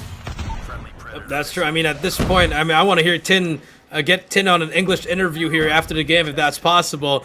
I mean, he was calling out in English, and that is very uncharacteristic of him because, you know, usually he's just a free spirit here, but I mean, Rival Esports 197 to 68 here. Looking like this could be the end after P3. War Machine out for Kai. Good for nothing there. 205 to 68. It's just a dominant control. Wire-to-wire victory here for the side of Rival Esports. Yato reloads, rechows, resprays, but Ichikawa able to shut him down here. Finally get the at least last 3 seconds, but look at P3. Rival Esports already set up, looking to close it up. Yeah, looking to close it out, but they would need a money hail indeed. Change World, can you still extend the game further? Ichikawa would get caught out, and it's just all yellows in the kill feed as Rival Esports just wiping the floor here with Change World. Now Change World, they have operator skills at the ready, but how can they find the break as Tin finds that crucial shot, and that is going for sure to hurt the side here of Change World. Ichikawa now with the equalizer at hand, will he pop it? But the answer is no, as Yato would take down Ichikawa, and still, Change World not finding the break into him. Yep, not finding the break. Jibby able to get it. He's gonna get shut down by the Tempest by M4, and the spawns have flipped here. So it's Change World finally getting some from it. M4 with that Tempest. He's been doing well with it. Can he find more? Answer is yes, but Jibby is gonna be able to survive that. They play right behind him. Maver's gonna get shut down. Final hill here. It did still end here. Rival Esports still trying to contest it, but Ichikawa with that equalizer able to stop it for now as he's running towards P4. Yeah, they are running towards P4, but we are just seeing the end, and we are just delaying it for a bit. Now Yato has his position, has his sights on that long side of the map. Now they got it all covered out. Will Change World still find a contest here? As Rival Esports, they are looking to end it right here and right now. And I think they are just demonstrating just how strong their team can be in this respawn maps, as, you know, it's Rival Esports taking map number 1. Yep, I mean, as expected here, Rival Esports were gonna able to shut it down and win that convincingly. I mean, AG went on 2 streaks of 9 EMPs, of War Machines. It was just all on the side of Rival Esports from start to finish, wire to wire, and now moving on into Search and Destroy. Yeah, moving on to Search and Destroy for the next map would be fantastic here for Rival Esports. They are very good, if I must say so myself, at those S&D maps. But, you know, let's talk more about what just happened here for map number 1. Rival Esports, wow, I just said like let's talk more, but they just did everything right. That's all I can say. I mean, what else do you want? I mean, they're just here to, just like what happened that first series, ALULA, they're just waiting to get on the days that they're gonna face each other, because that's where you're really gonna see the true might, the true grit of these teams. And take a look at the highlights here for those who haven't caught the game. Yeah, and looking at this highlights, yeah, same situation as the first series. It's just all the rival show that you're going to be witnessing. I mean, they did a lot of good things in this one, but most importantly, it's all about those gunfights that they have secured. Just pure raw dominance coming in from Rival Esports. And yeah, it's looking good for them. It seems like they've got over the slump that they've just had on day number 1. I mean, it's up against ALULA, so that could have gone either way. But yeah, a good way for them to stack up points and, you know, regain those lost points that they've once lost on day number 1. That's true. Final moments here. Miyato was on a burner. They went to 2 sets of hills, but at least Rival Esports, they welcome Change World to the 100-point club once again. There was a moment here with the Ichikawa equalizer, but it was just a little bit too late. Last point there. And that's going to be game, as it will be 1-0, and AG will be our MVP. 37 kills and 2.47 KDA. Yep. I mean, everyone for the side of Rival Esports did their part, but this man right here, did something more than just that. I mean, having a KDA of 2.47 in a hard point, that is some spectacular stuff there coming in from AG. And he has just been on fire ever since then. So yeah, you know, you got Rival Esports just dominating on map number 1, showing not just in the score but also in the kill feeds as well. You got 37-15 onto AG, Josh having 34 and 18, Tin 36, Jibby 27, and Yato with 25. While you got the members here of Change World, only 2 members barely crossing the 20 kill line. So firepower very, very different for both of these teams. Yeah, mechanically wise, we all know that Rivals would be the one to really just step it up. And now moving on to Meltdown, Search and Destroy.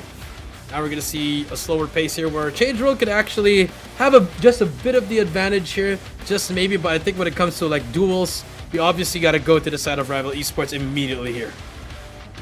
Yeah, I mean, you just have to. I mean, what other answers is there? I mean, also with the showing from Hardpoint, it's hard to go up against Rival Esports right now. I mean, Change World could do some damage here onto the SND, possibly do that 2024 magic once again. You know, pull it off here. But it's looking kind of grim for them as of the moment. But still, anything is possible. We are not counting out Change World in this one. They just need to take it one step at a time. And that could be the answer that they need. That is true. That could be the answer that they need. So hopefully, here we go. As we're about to load up in game number 2, will we see Change World change the world, or will they go down 0-2 in this best of 5? Game number 2, Meltdown, Search and Destroy. Yep. I mean, right now, let's look at it. I was asking for a Meltdown map, and here we have it. You know, first start here, you got Ichikawa just finding the first frag. A very good opening for the side of Change World, finding 2 members here on the side of Rival Esports, getting the plant down as well. Bomb down. Yato gets 1. It's a 4 versus 3. Still winnable for either of these sides. That's a nice nade by Yato again. Make it 3 versus 3 now. Change World did get the bomb down, but here comes the push. Could be a pinch happening. Yato's gonna be the first one, gets the first. AG's on the corner. Last player alive is gonna be by with the SKS though. He's gonna be able to get 1, but Yato clears out 4 in a row for him and the defuse, and that will secure the first round. Wow, and a strong first round indeed. You know, it did had some hiccups here and there, but it was all figured out. Now heading on to round number 2, Rival Esports. I think they got the read already on the Change World. Yato with 4K. Wow, that's crazy. Yato with 4K. Let's see if they can continue it. Here comes the nades, the push. Mavier gets one on Jibby. Mavier's gonna get shut down by Josh. It's a 4 versus 4. We go. Another rush from them. Here comes the nade spots by Yato. Is he gonna be able to get one more? Answer is no, as a trophy blocks that. Bomb will go down. Now he's gonna play for retake time. Yeah, retake time now for the side of Rival Esports once again. AG just, you know, walking his way towards that plant site. But Bai going to find one. That would be Tin. And now, 2 members left for the side of Change World. How will you answer to the potential onslaught that Rival Esports could be giving you? And answer is not found in that one, as Rival Esports finds another round. Yep, there you go. Another round for them. Another fast, quick retake for them. You love to see that for them. See, Rival Esports really just stepping it up here in this Search and Destroy. It's only the first 2 rounds, still a long way because it's first to 9, remember. So, Rival Esports and Change World, they have a lot of time to work here. Yep, a lot of time to work here, quite indeed. They are getting, you know, the early pickoffs. They are getting those at least, but they just need to close out rounds, and I think this could be it. Finding 3 pickoffs right off the start could be a good thing now for the side of Change World. Yep, there you go. Could be the opening, but again, anything is possible here. JB and AG trying to play the retake here, but I think they're just gonna get shut down by the trades here, as JB's gonna try to spot the first one. He gets that first. Spots the second one, but M4 is there for the trade. Just like that, AG Does he spot player behind him? He's gonna be able to get one more, but Ichikawa on the flank gets him. Change World gets their first round. Yeah, now Change World on the board, showing good signs here in this S&D map. Rival Esports, they need to not get picked off early on. I mean, that has been happening for the past 3 rounds now for the side of Change World. They've been getting those good openings for their own. Right now, once again, a rush coming in from the side of Change World, and it's a different story. They just get melted down. Oh wow! Yep. And that was just like that. It was already over. 18 seconds, just like that. The game was done already. As we're moving on to the next round, Rival Esports answers back with a fast retake there. And now, with that being said, we are loading up on the comms here, and we're gonna start off with Change World in 10 seconds. But I mean, at this point, Change World gotta switch it up here. The answer is yes for a while, but they're loading up. Let's take a listen into the communications of both of the teams.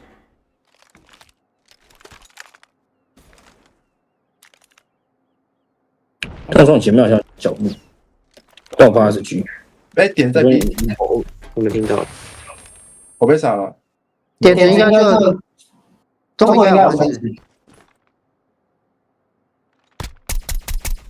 点子半血。有，他在楼梯，他看到我了，我感觉他是狙。有。哪边楼梯？Sa tractor nila isa. Pipigil ka ngayon, isa lang. Yes, ako na lang. Patay. Yung ka na yan. Siyempre yung ESR. Tao, ito yung bangka. Dalawa dito sa boiler nila. Dalawa outer lane, tapos isang angka. ilalim pala, pre. Hindi naka-DSNT na. There you go. You hear the comms for both of these teams, you know. Rival, very urgent, and for the side of Change World, just a bit of a chill, you know, just letting the game come to them. But there's only 45 seconds left here. They gotta make a play here. As now you see one player underground is gonna try to make that play, but maybe it has to back away. They need to commit to a site now.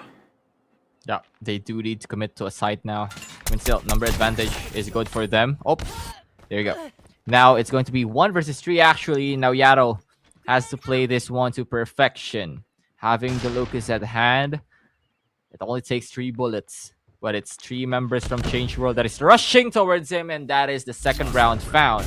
Now for the side of Change World, Rival Esports, they let up the lead from the start of the round, and Change World were quick to punish it. There you go. Nice round for Change World. At least, you know, get one. Fortunately, they still have to try to tie it up. It's still early here, so a lot more things that they can do here. But now another rush towards A. Another one in number 5. It's going to be Josh. He's just going to get stunned there with no trades whatsoever. Now it's going to be another 4 versus 5. And I like this aggression from Change World. They're going all the way. Okay.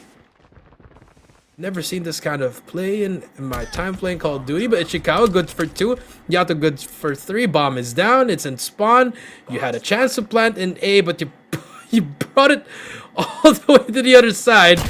I'm not so sure, but maybe you're good for 1, maybe you're good for 2. What a glitch, man. That was so funny. I'm sorry. They are changing the world, my friend. Yes. Change. Wow, that is unbelievable. It worked out for him. 3-3 now. As we move on to the next round. A change of scenery. Maybe it was a change of scenery, right? Hey, it works. If it works, it works. Now, I guess. Just going back to the round, AG going to be the one left to hold down the line. Maybe you're trying to make his magic happen one more time here. Just waiting for the timing, trying to find the angle. Rival Esports, they now know as to where the members of Change World are. Maybe you're looking for that angle. Would find a hit marker, but that is quite far for the HS to hit. And now M4 in his lonesome up against 4 members. Make that 5 members rather of Rival Esports, and that is the defuse for Rival Esports, securing their 4th round in this game number 2. There you go, 4th round for them. One more before we switch sides. Let's see if they can keep it up, or will Change World answer back here. The question for today. Let's take a look at here at this next round. Rival Esports trying to close out the half, at least 2 rounds up. Here we go. But Change World going for a B. They read the play wrong. Now AG's gonna be the first one to defend it once more. He's gonna get stunned, but get hit markers on both of them. No kills whatsoever. Bomb will go down. It's another 5 versus 4. It's another 5 versus 4 retake now for the side of Rival Esports. Going to be kind of tricky.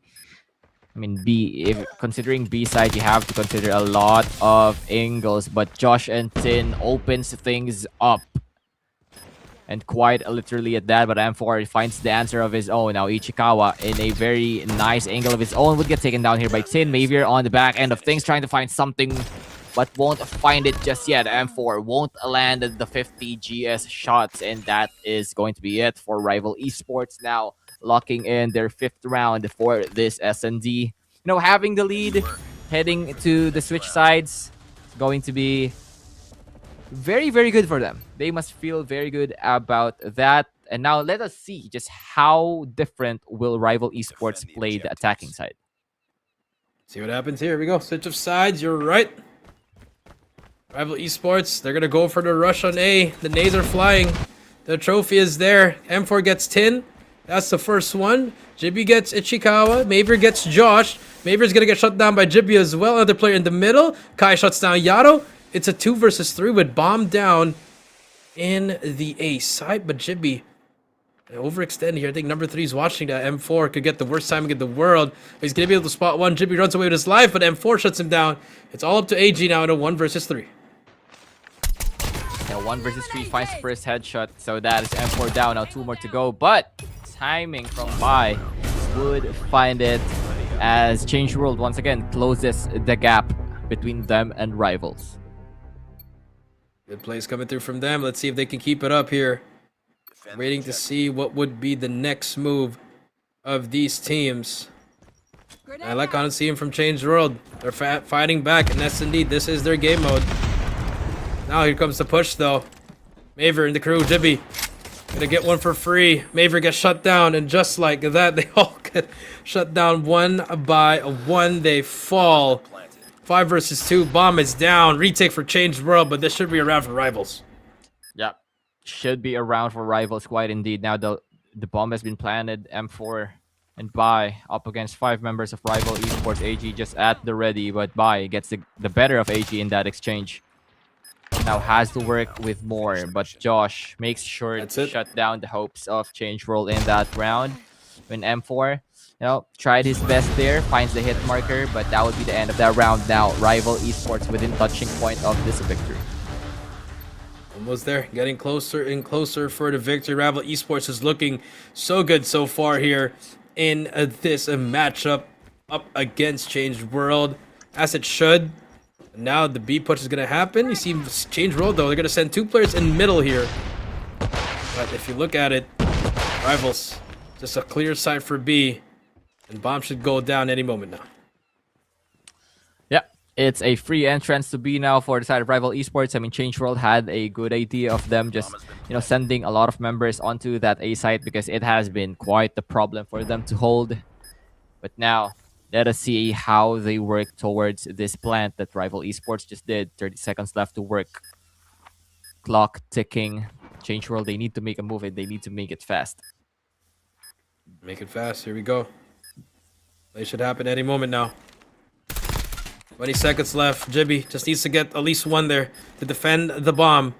Jibby gonna push through, but 10 seconds left. Change World might have no time at all, but they're able to get 3 in a row actually from the flank as well. Only 1 player to beat. It's gonna be on the bomb. Do they have enough time to defuse? They can't find a bomb. They didn't get the defuse, and the bomb will explode. And Rival Esports gets it as Yato gets a 2 kills for him as well. What a play. Smiles for the side of Rival. 7-4 now. 1 more round for them to get to match point. Defend the objective.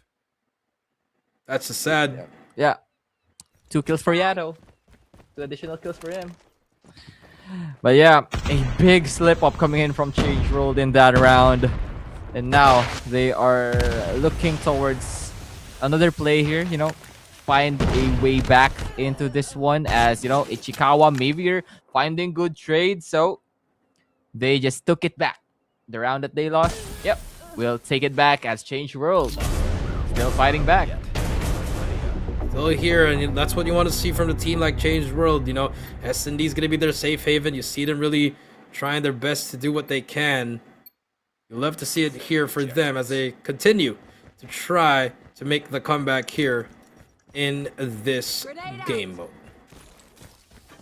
You mentioned, right, that they need to like figure out what they're going to do. Is it a good comment if I said that, oh yeah, for Change World, there's just no telling what they're going to do? That's a good thing, right? Because they're I think it's a good thing, yes. It could be a good and a bad thing. It depends on who you're asking. But so right now, far, yeah, it's not looking well for them. As they're going to be down fine. 2 lives here, but Vi's able to get 1. Vi's able to get no 1 anymore. Now M4 is going to get spotted, but the trade is there. Kai, Jibby gets him. Last player alive. It's going to be M4. He gets shut down. Match point for Rival Jibby and Rival Esports. Yeah, just 1 round away from sealing the deal here. So I think there's no like 2024 magic for Change World this time around as Rival Esports. You never know. Oh, you never know. It's not over. My Not bad. over till it's over. Right now, Yato just looking towards the 20 frag for this map. And look at that, M4 with a collateral. And a collateral damage quite indeed for the side here of Change World, as Rival Esports now down to just 2 members left. 2v4, AG and Jibby. Show me.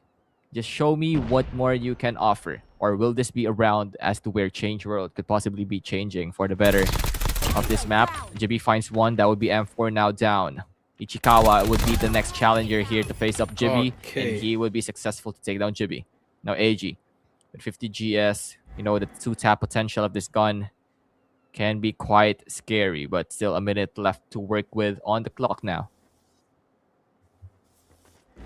Lock here, 1 versus 3. Jibby, he's gonna get shut down by Bye. And Change World, they're right on it. They're right behind them. Rival Esports is trying to close it out here, but that's the beauty of Meltdown.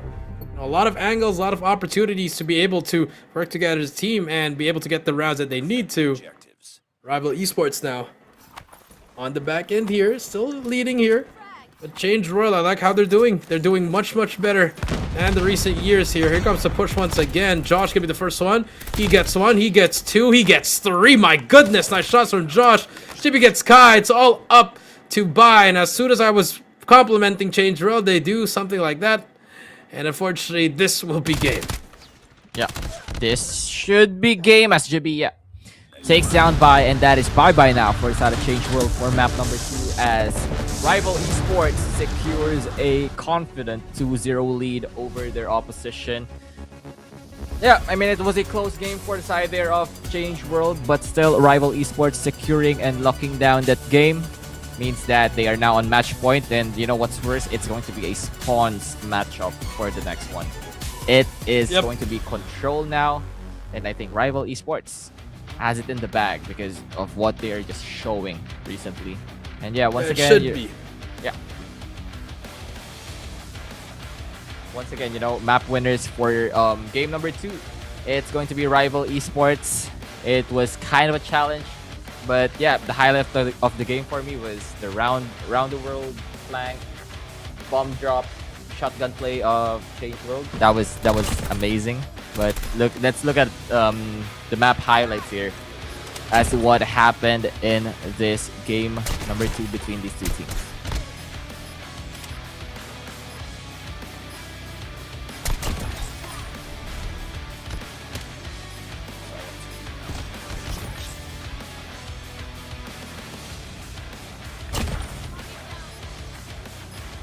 Yeah, basically in this one, it was a lot of back and forth up until the point of there was just a breakthrough for the side of Rival Esports. After they got the 5-3 lead at the end of the first half, the momentum was just there for them. I mean, still, you saw Change World having the glimpses of their own, you know, left and right, but it was just too much for them. It was a big task, you know, for them. It's Rival Esports at the end of the day, Philippines number 2. They just finished off a great season at GM11. And also to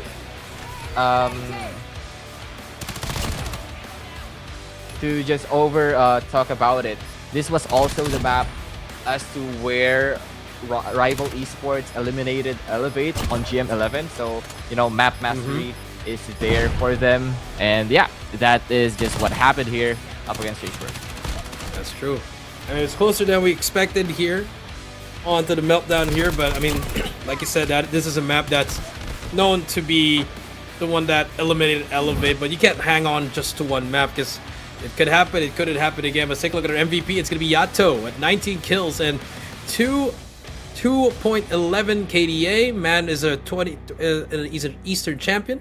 He definitely knows what he's doing here, so definitely a player to look out for. And hitting the right stride at the right moment, I think that's the biggest thing that people need to look at Rival Esports. Yes, they didn't win GM11, but they did beat Elevate, and now their momentum is just slowly going higher and higher and higher until they make it to that playoffs.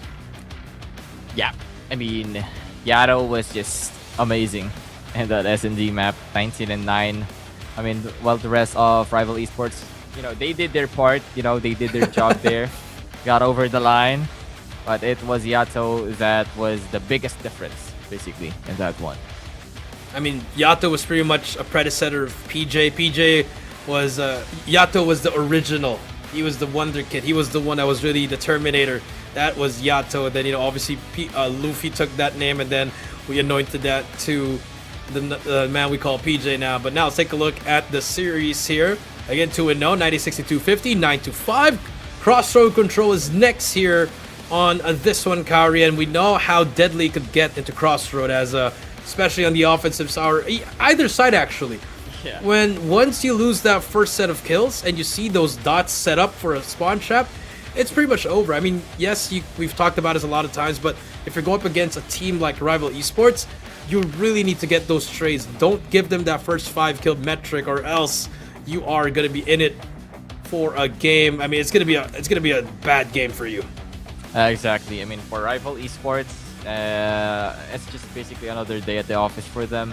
I mean, playing on control, it's a scary thing, especially you're up against a team and a caliber of Rival Esports. And now let us head into game number 3. Ichikawa finds the first shutdown there, but Josh finding a trade right away. And as of the moment, it's still Rival Esports coming out on top, and now Jibi just trying to establish his spawn trap position, finding Ichikawa in that one. No. And oh no, a bad spot now here for the side of Change World.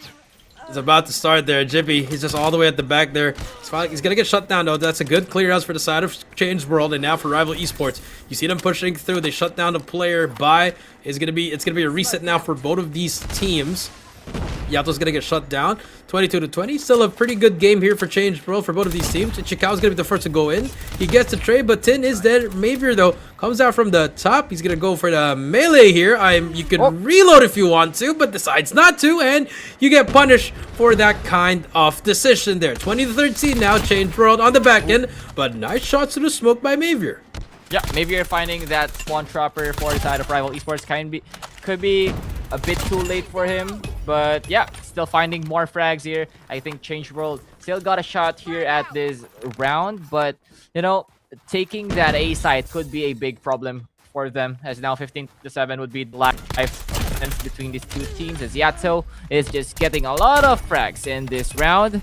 And just like that, I think now it's going to be 11-5 S&D mode now for Change World, and it's not a good sign for them at all. It is not a good sign, and round number 1 is already done and dusted.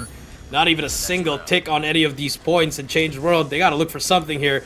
And for the side of Rivals, you have Yato with the Tempest. Expect him to pull it out as fast as he can. Just put a lot of damage and put that blender plugged in and ready to spin it as we're about to start here. Here we go.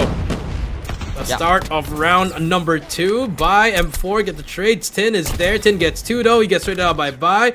But Yato is there for the trade. Breaks out the Tempest, and like what we said, it's going to be damage. It's going to be damage quite indeed, as Yato finds the first one, finds 2, and finds 3. God of Thunder. Is that you? That is true. That's Yato, and now the War Machine by Josh. He's going to be able to get 2 there, but the trade by Yato, he's still on a roll. 1 away from an EMP. He gets it by capturing, doing everything for the team, holding it down, gets another one, gets away with his life. This man is still alive, almost gets another kill there, but 22-13. And Change World looking for answers. They're trying to change the world. Unfortunately, their playstyle hasn't been the best so far. Death Machine by AG, Equalizer by Tin. Round 2 done and dusted with a spawn trap by Rival Esports. Yeah, Tin is just not stopping at this point. Quite literally Okay. bloodthirsty, finds 4, and Kai finally puts an end to that man's rampage. But what can one man do? And oh yeah, wow. Decides to make the smart play and just, oh yeah, let's head on to the next round, shall we, folks? It's Rival Esports now up to the 0 of Change World. 2-0 we go. Final round of it. This is a pretty fast control. Faster than what we would expect on the first series. Rival Esports just making it look easy here up against Change World. I mean, 4 players of Change World all in a single digit, but they do have operators to work with here. But Jimmy takes down Kai. War Machine has been already cancelled out. M4 with the Tempest if he wants to use it. Spots a player, brings it out. The snipe misses it, but it's gonna reach out. Josh just trying to buy some time for his teammates. He knows he's there. The unscope, in-scope, Hunter Killer Drone can do the job for him. And it still doesn't get the job done, but you see Josh trying to clear it out. Only good for 1. 20-24, Annihilator out from Avier. Now, Mavier now with Annihilator could do a lot of damage, but damage was done onto him as that nade was just spot on. And here comes the train of Rival Esports, and they are not stopping. It's kills after kills after kills for this team. I mean, we forgot to talk about how Change World performed well on the control yesterday, but right now we are not seeing any signs of that as Rival Esports putting the bidding onto them this time around. Yato, once again, could be the Lord of Thunder. Once again with the Tempest, finds 1, finds 2 once again with that. Still having the EMP at hand. And I think this is just wraps now for the side of Change World. No more big operator skills onto them. 5 life deficit. And now Rival Esports is just playing with their food. They're just playing with their food now. 13-8 we go. EMP is out already. 15 seconds to go. Rival Esports looking to close out the day with a bang here. Last 7 lives remaining. War Machine out for Josh. Here comes the explosions. He's good for 1, but at this point, if you're Change World, you need a miracle. You need something. You need to ask the Call of Duty gods to give you hope. But it doesn't matter. Rival Esports shuts them down. 3-0. They take the series. They take the game, and they're gonna be able to go home, enjoy the food, and get that 3-0. Rival Esports takes it 3-0.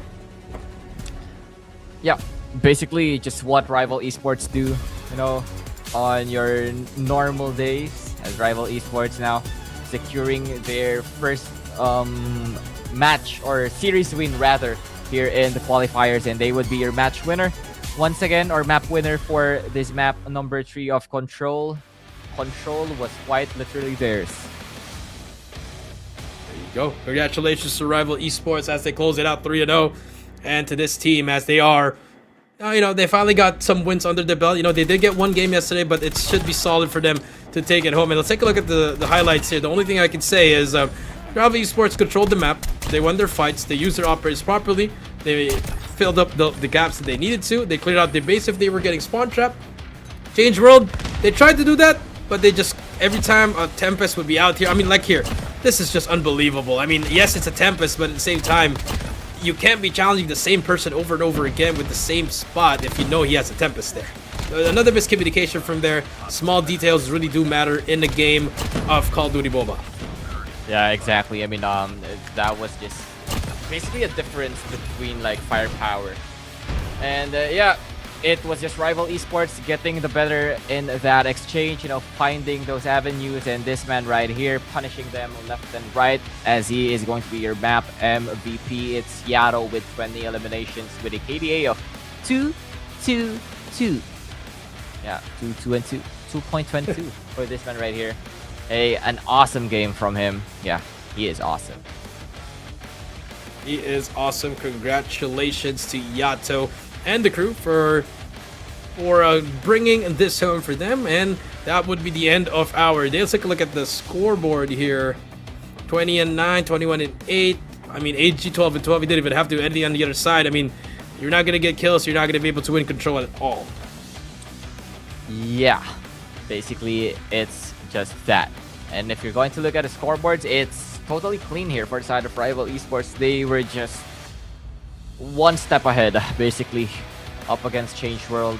And yeah, no members from Change World getting a positive KD means that it was a landslide of a match. And take a look at that. It's going to be series number 3, done and dusted, 3-0. We have seen all 3-0s all across the board for this entire day, and I hope you guys were satisfied with the results that you have been watching. By the way, shout outs to my friend there, Break Mandresa. He has been watching all day, and to everyone that is tuning in for like the entire day as well, thank you so much, guys.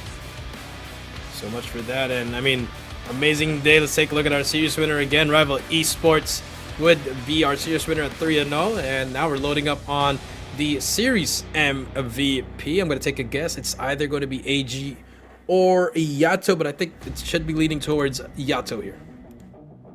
Yeah, could be. But, you know, I'm just as excited to see as to who would be the series MVP would be.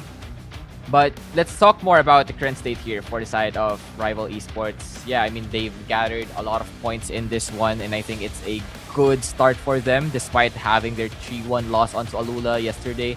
And yeah, this man was all that, you know, brought it all together. The series MVP, it's going to be Yato with 64 eliminations with a KDA of 1.83.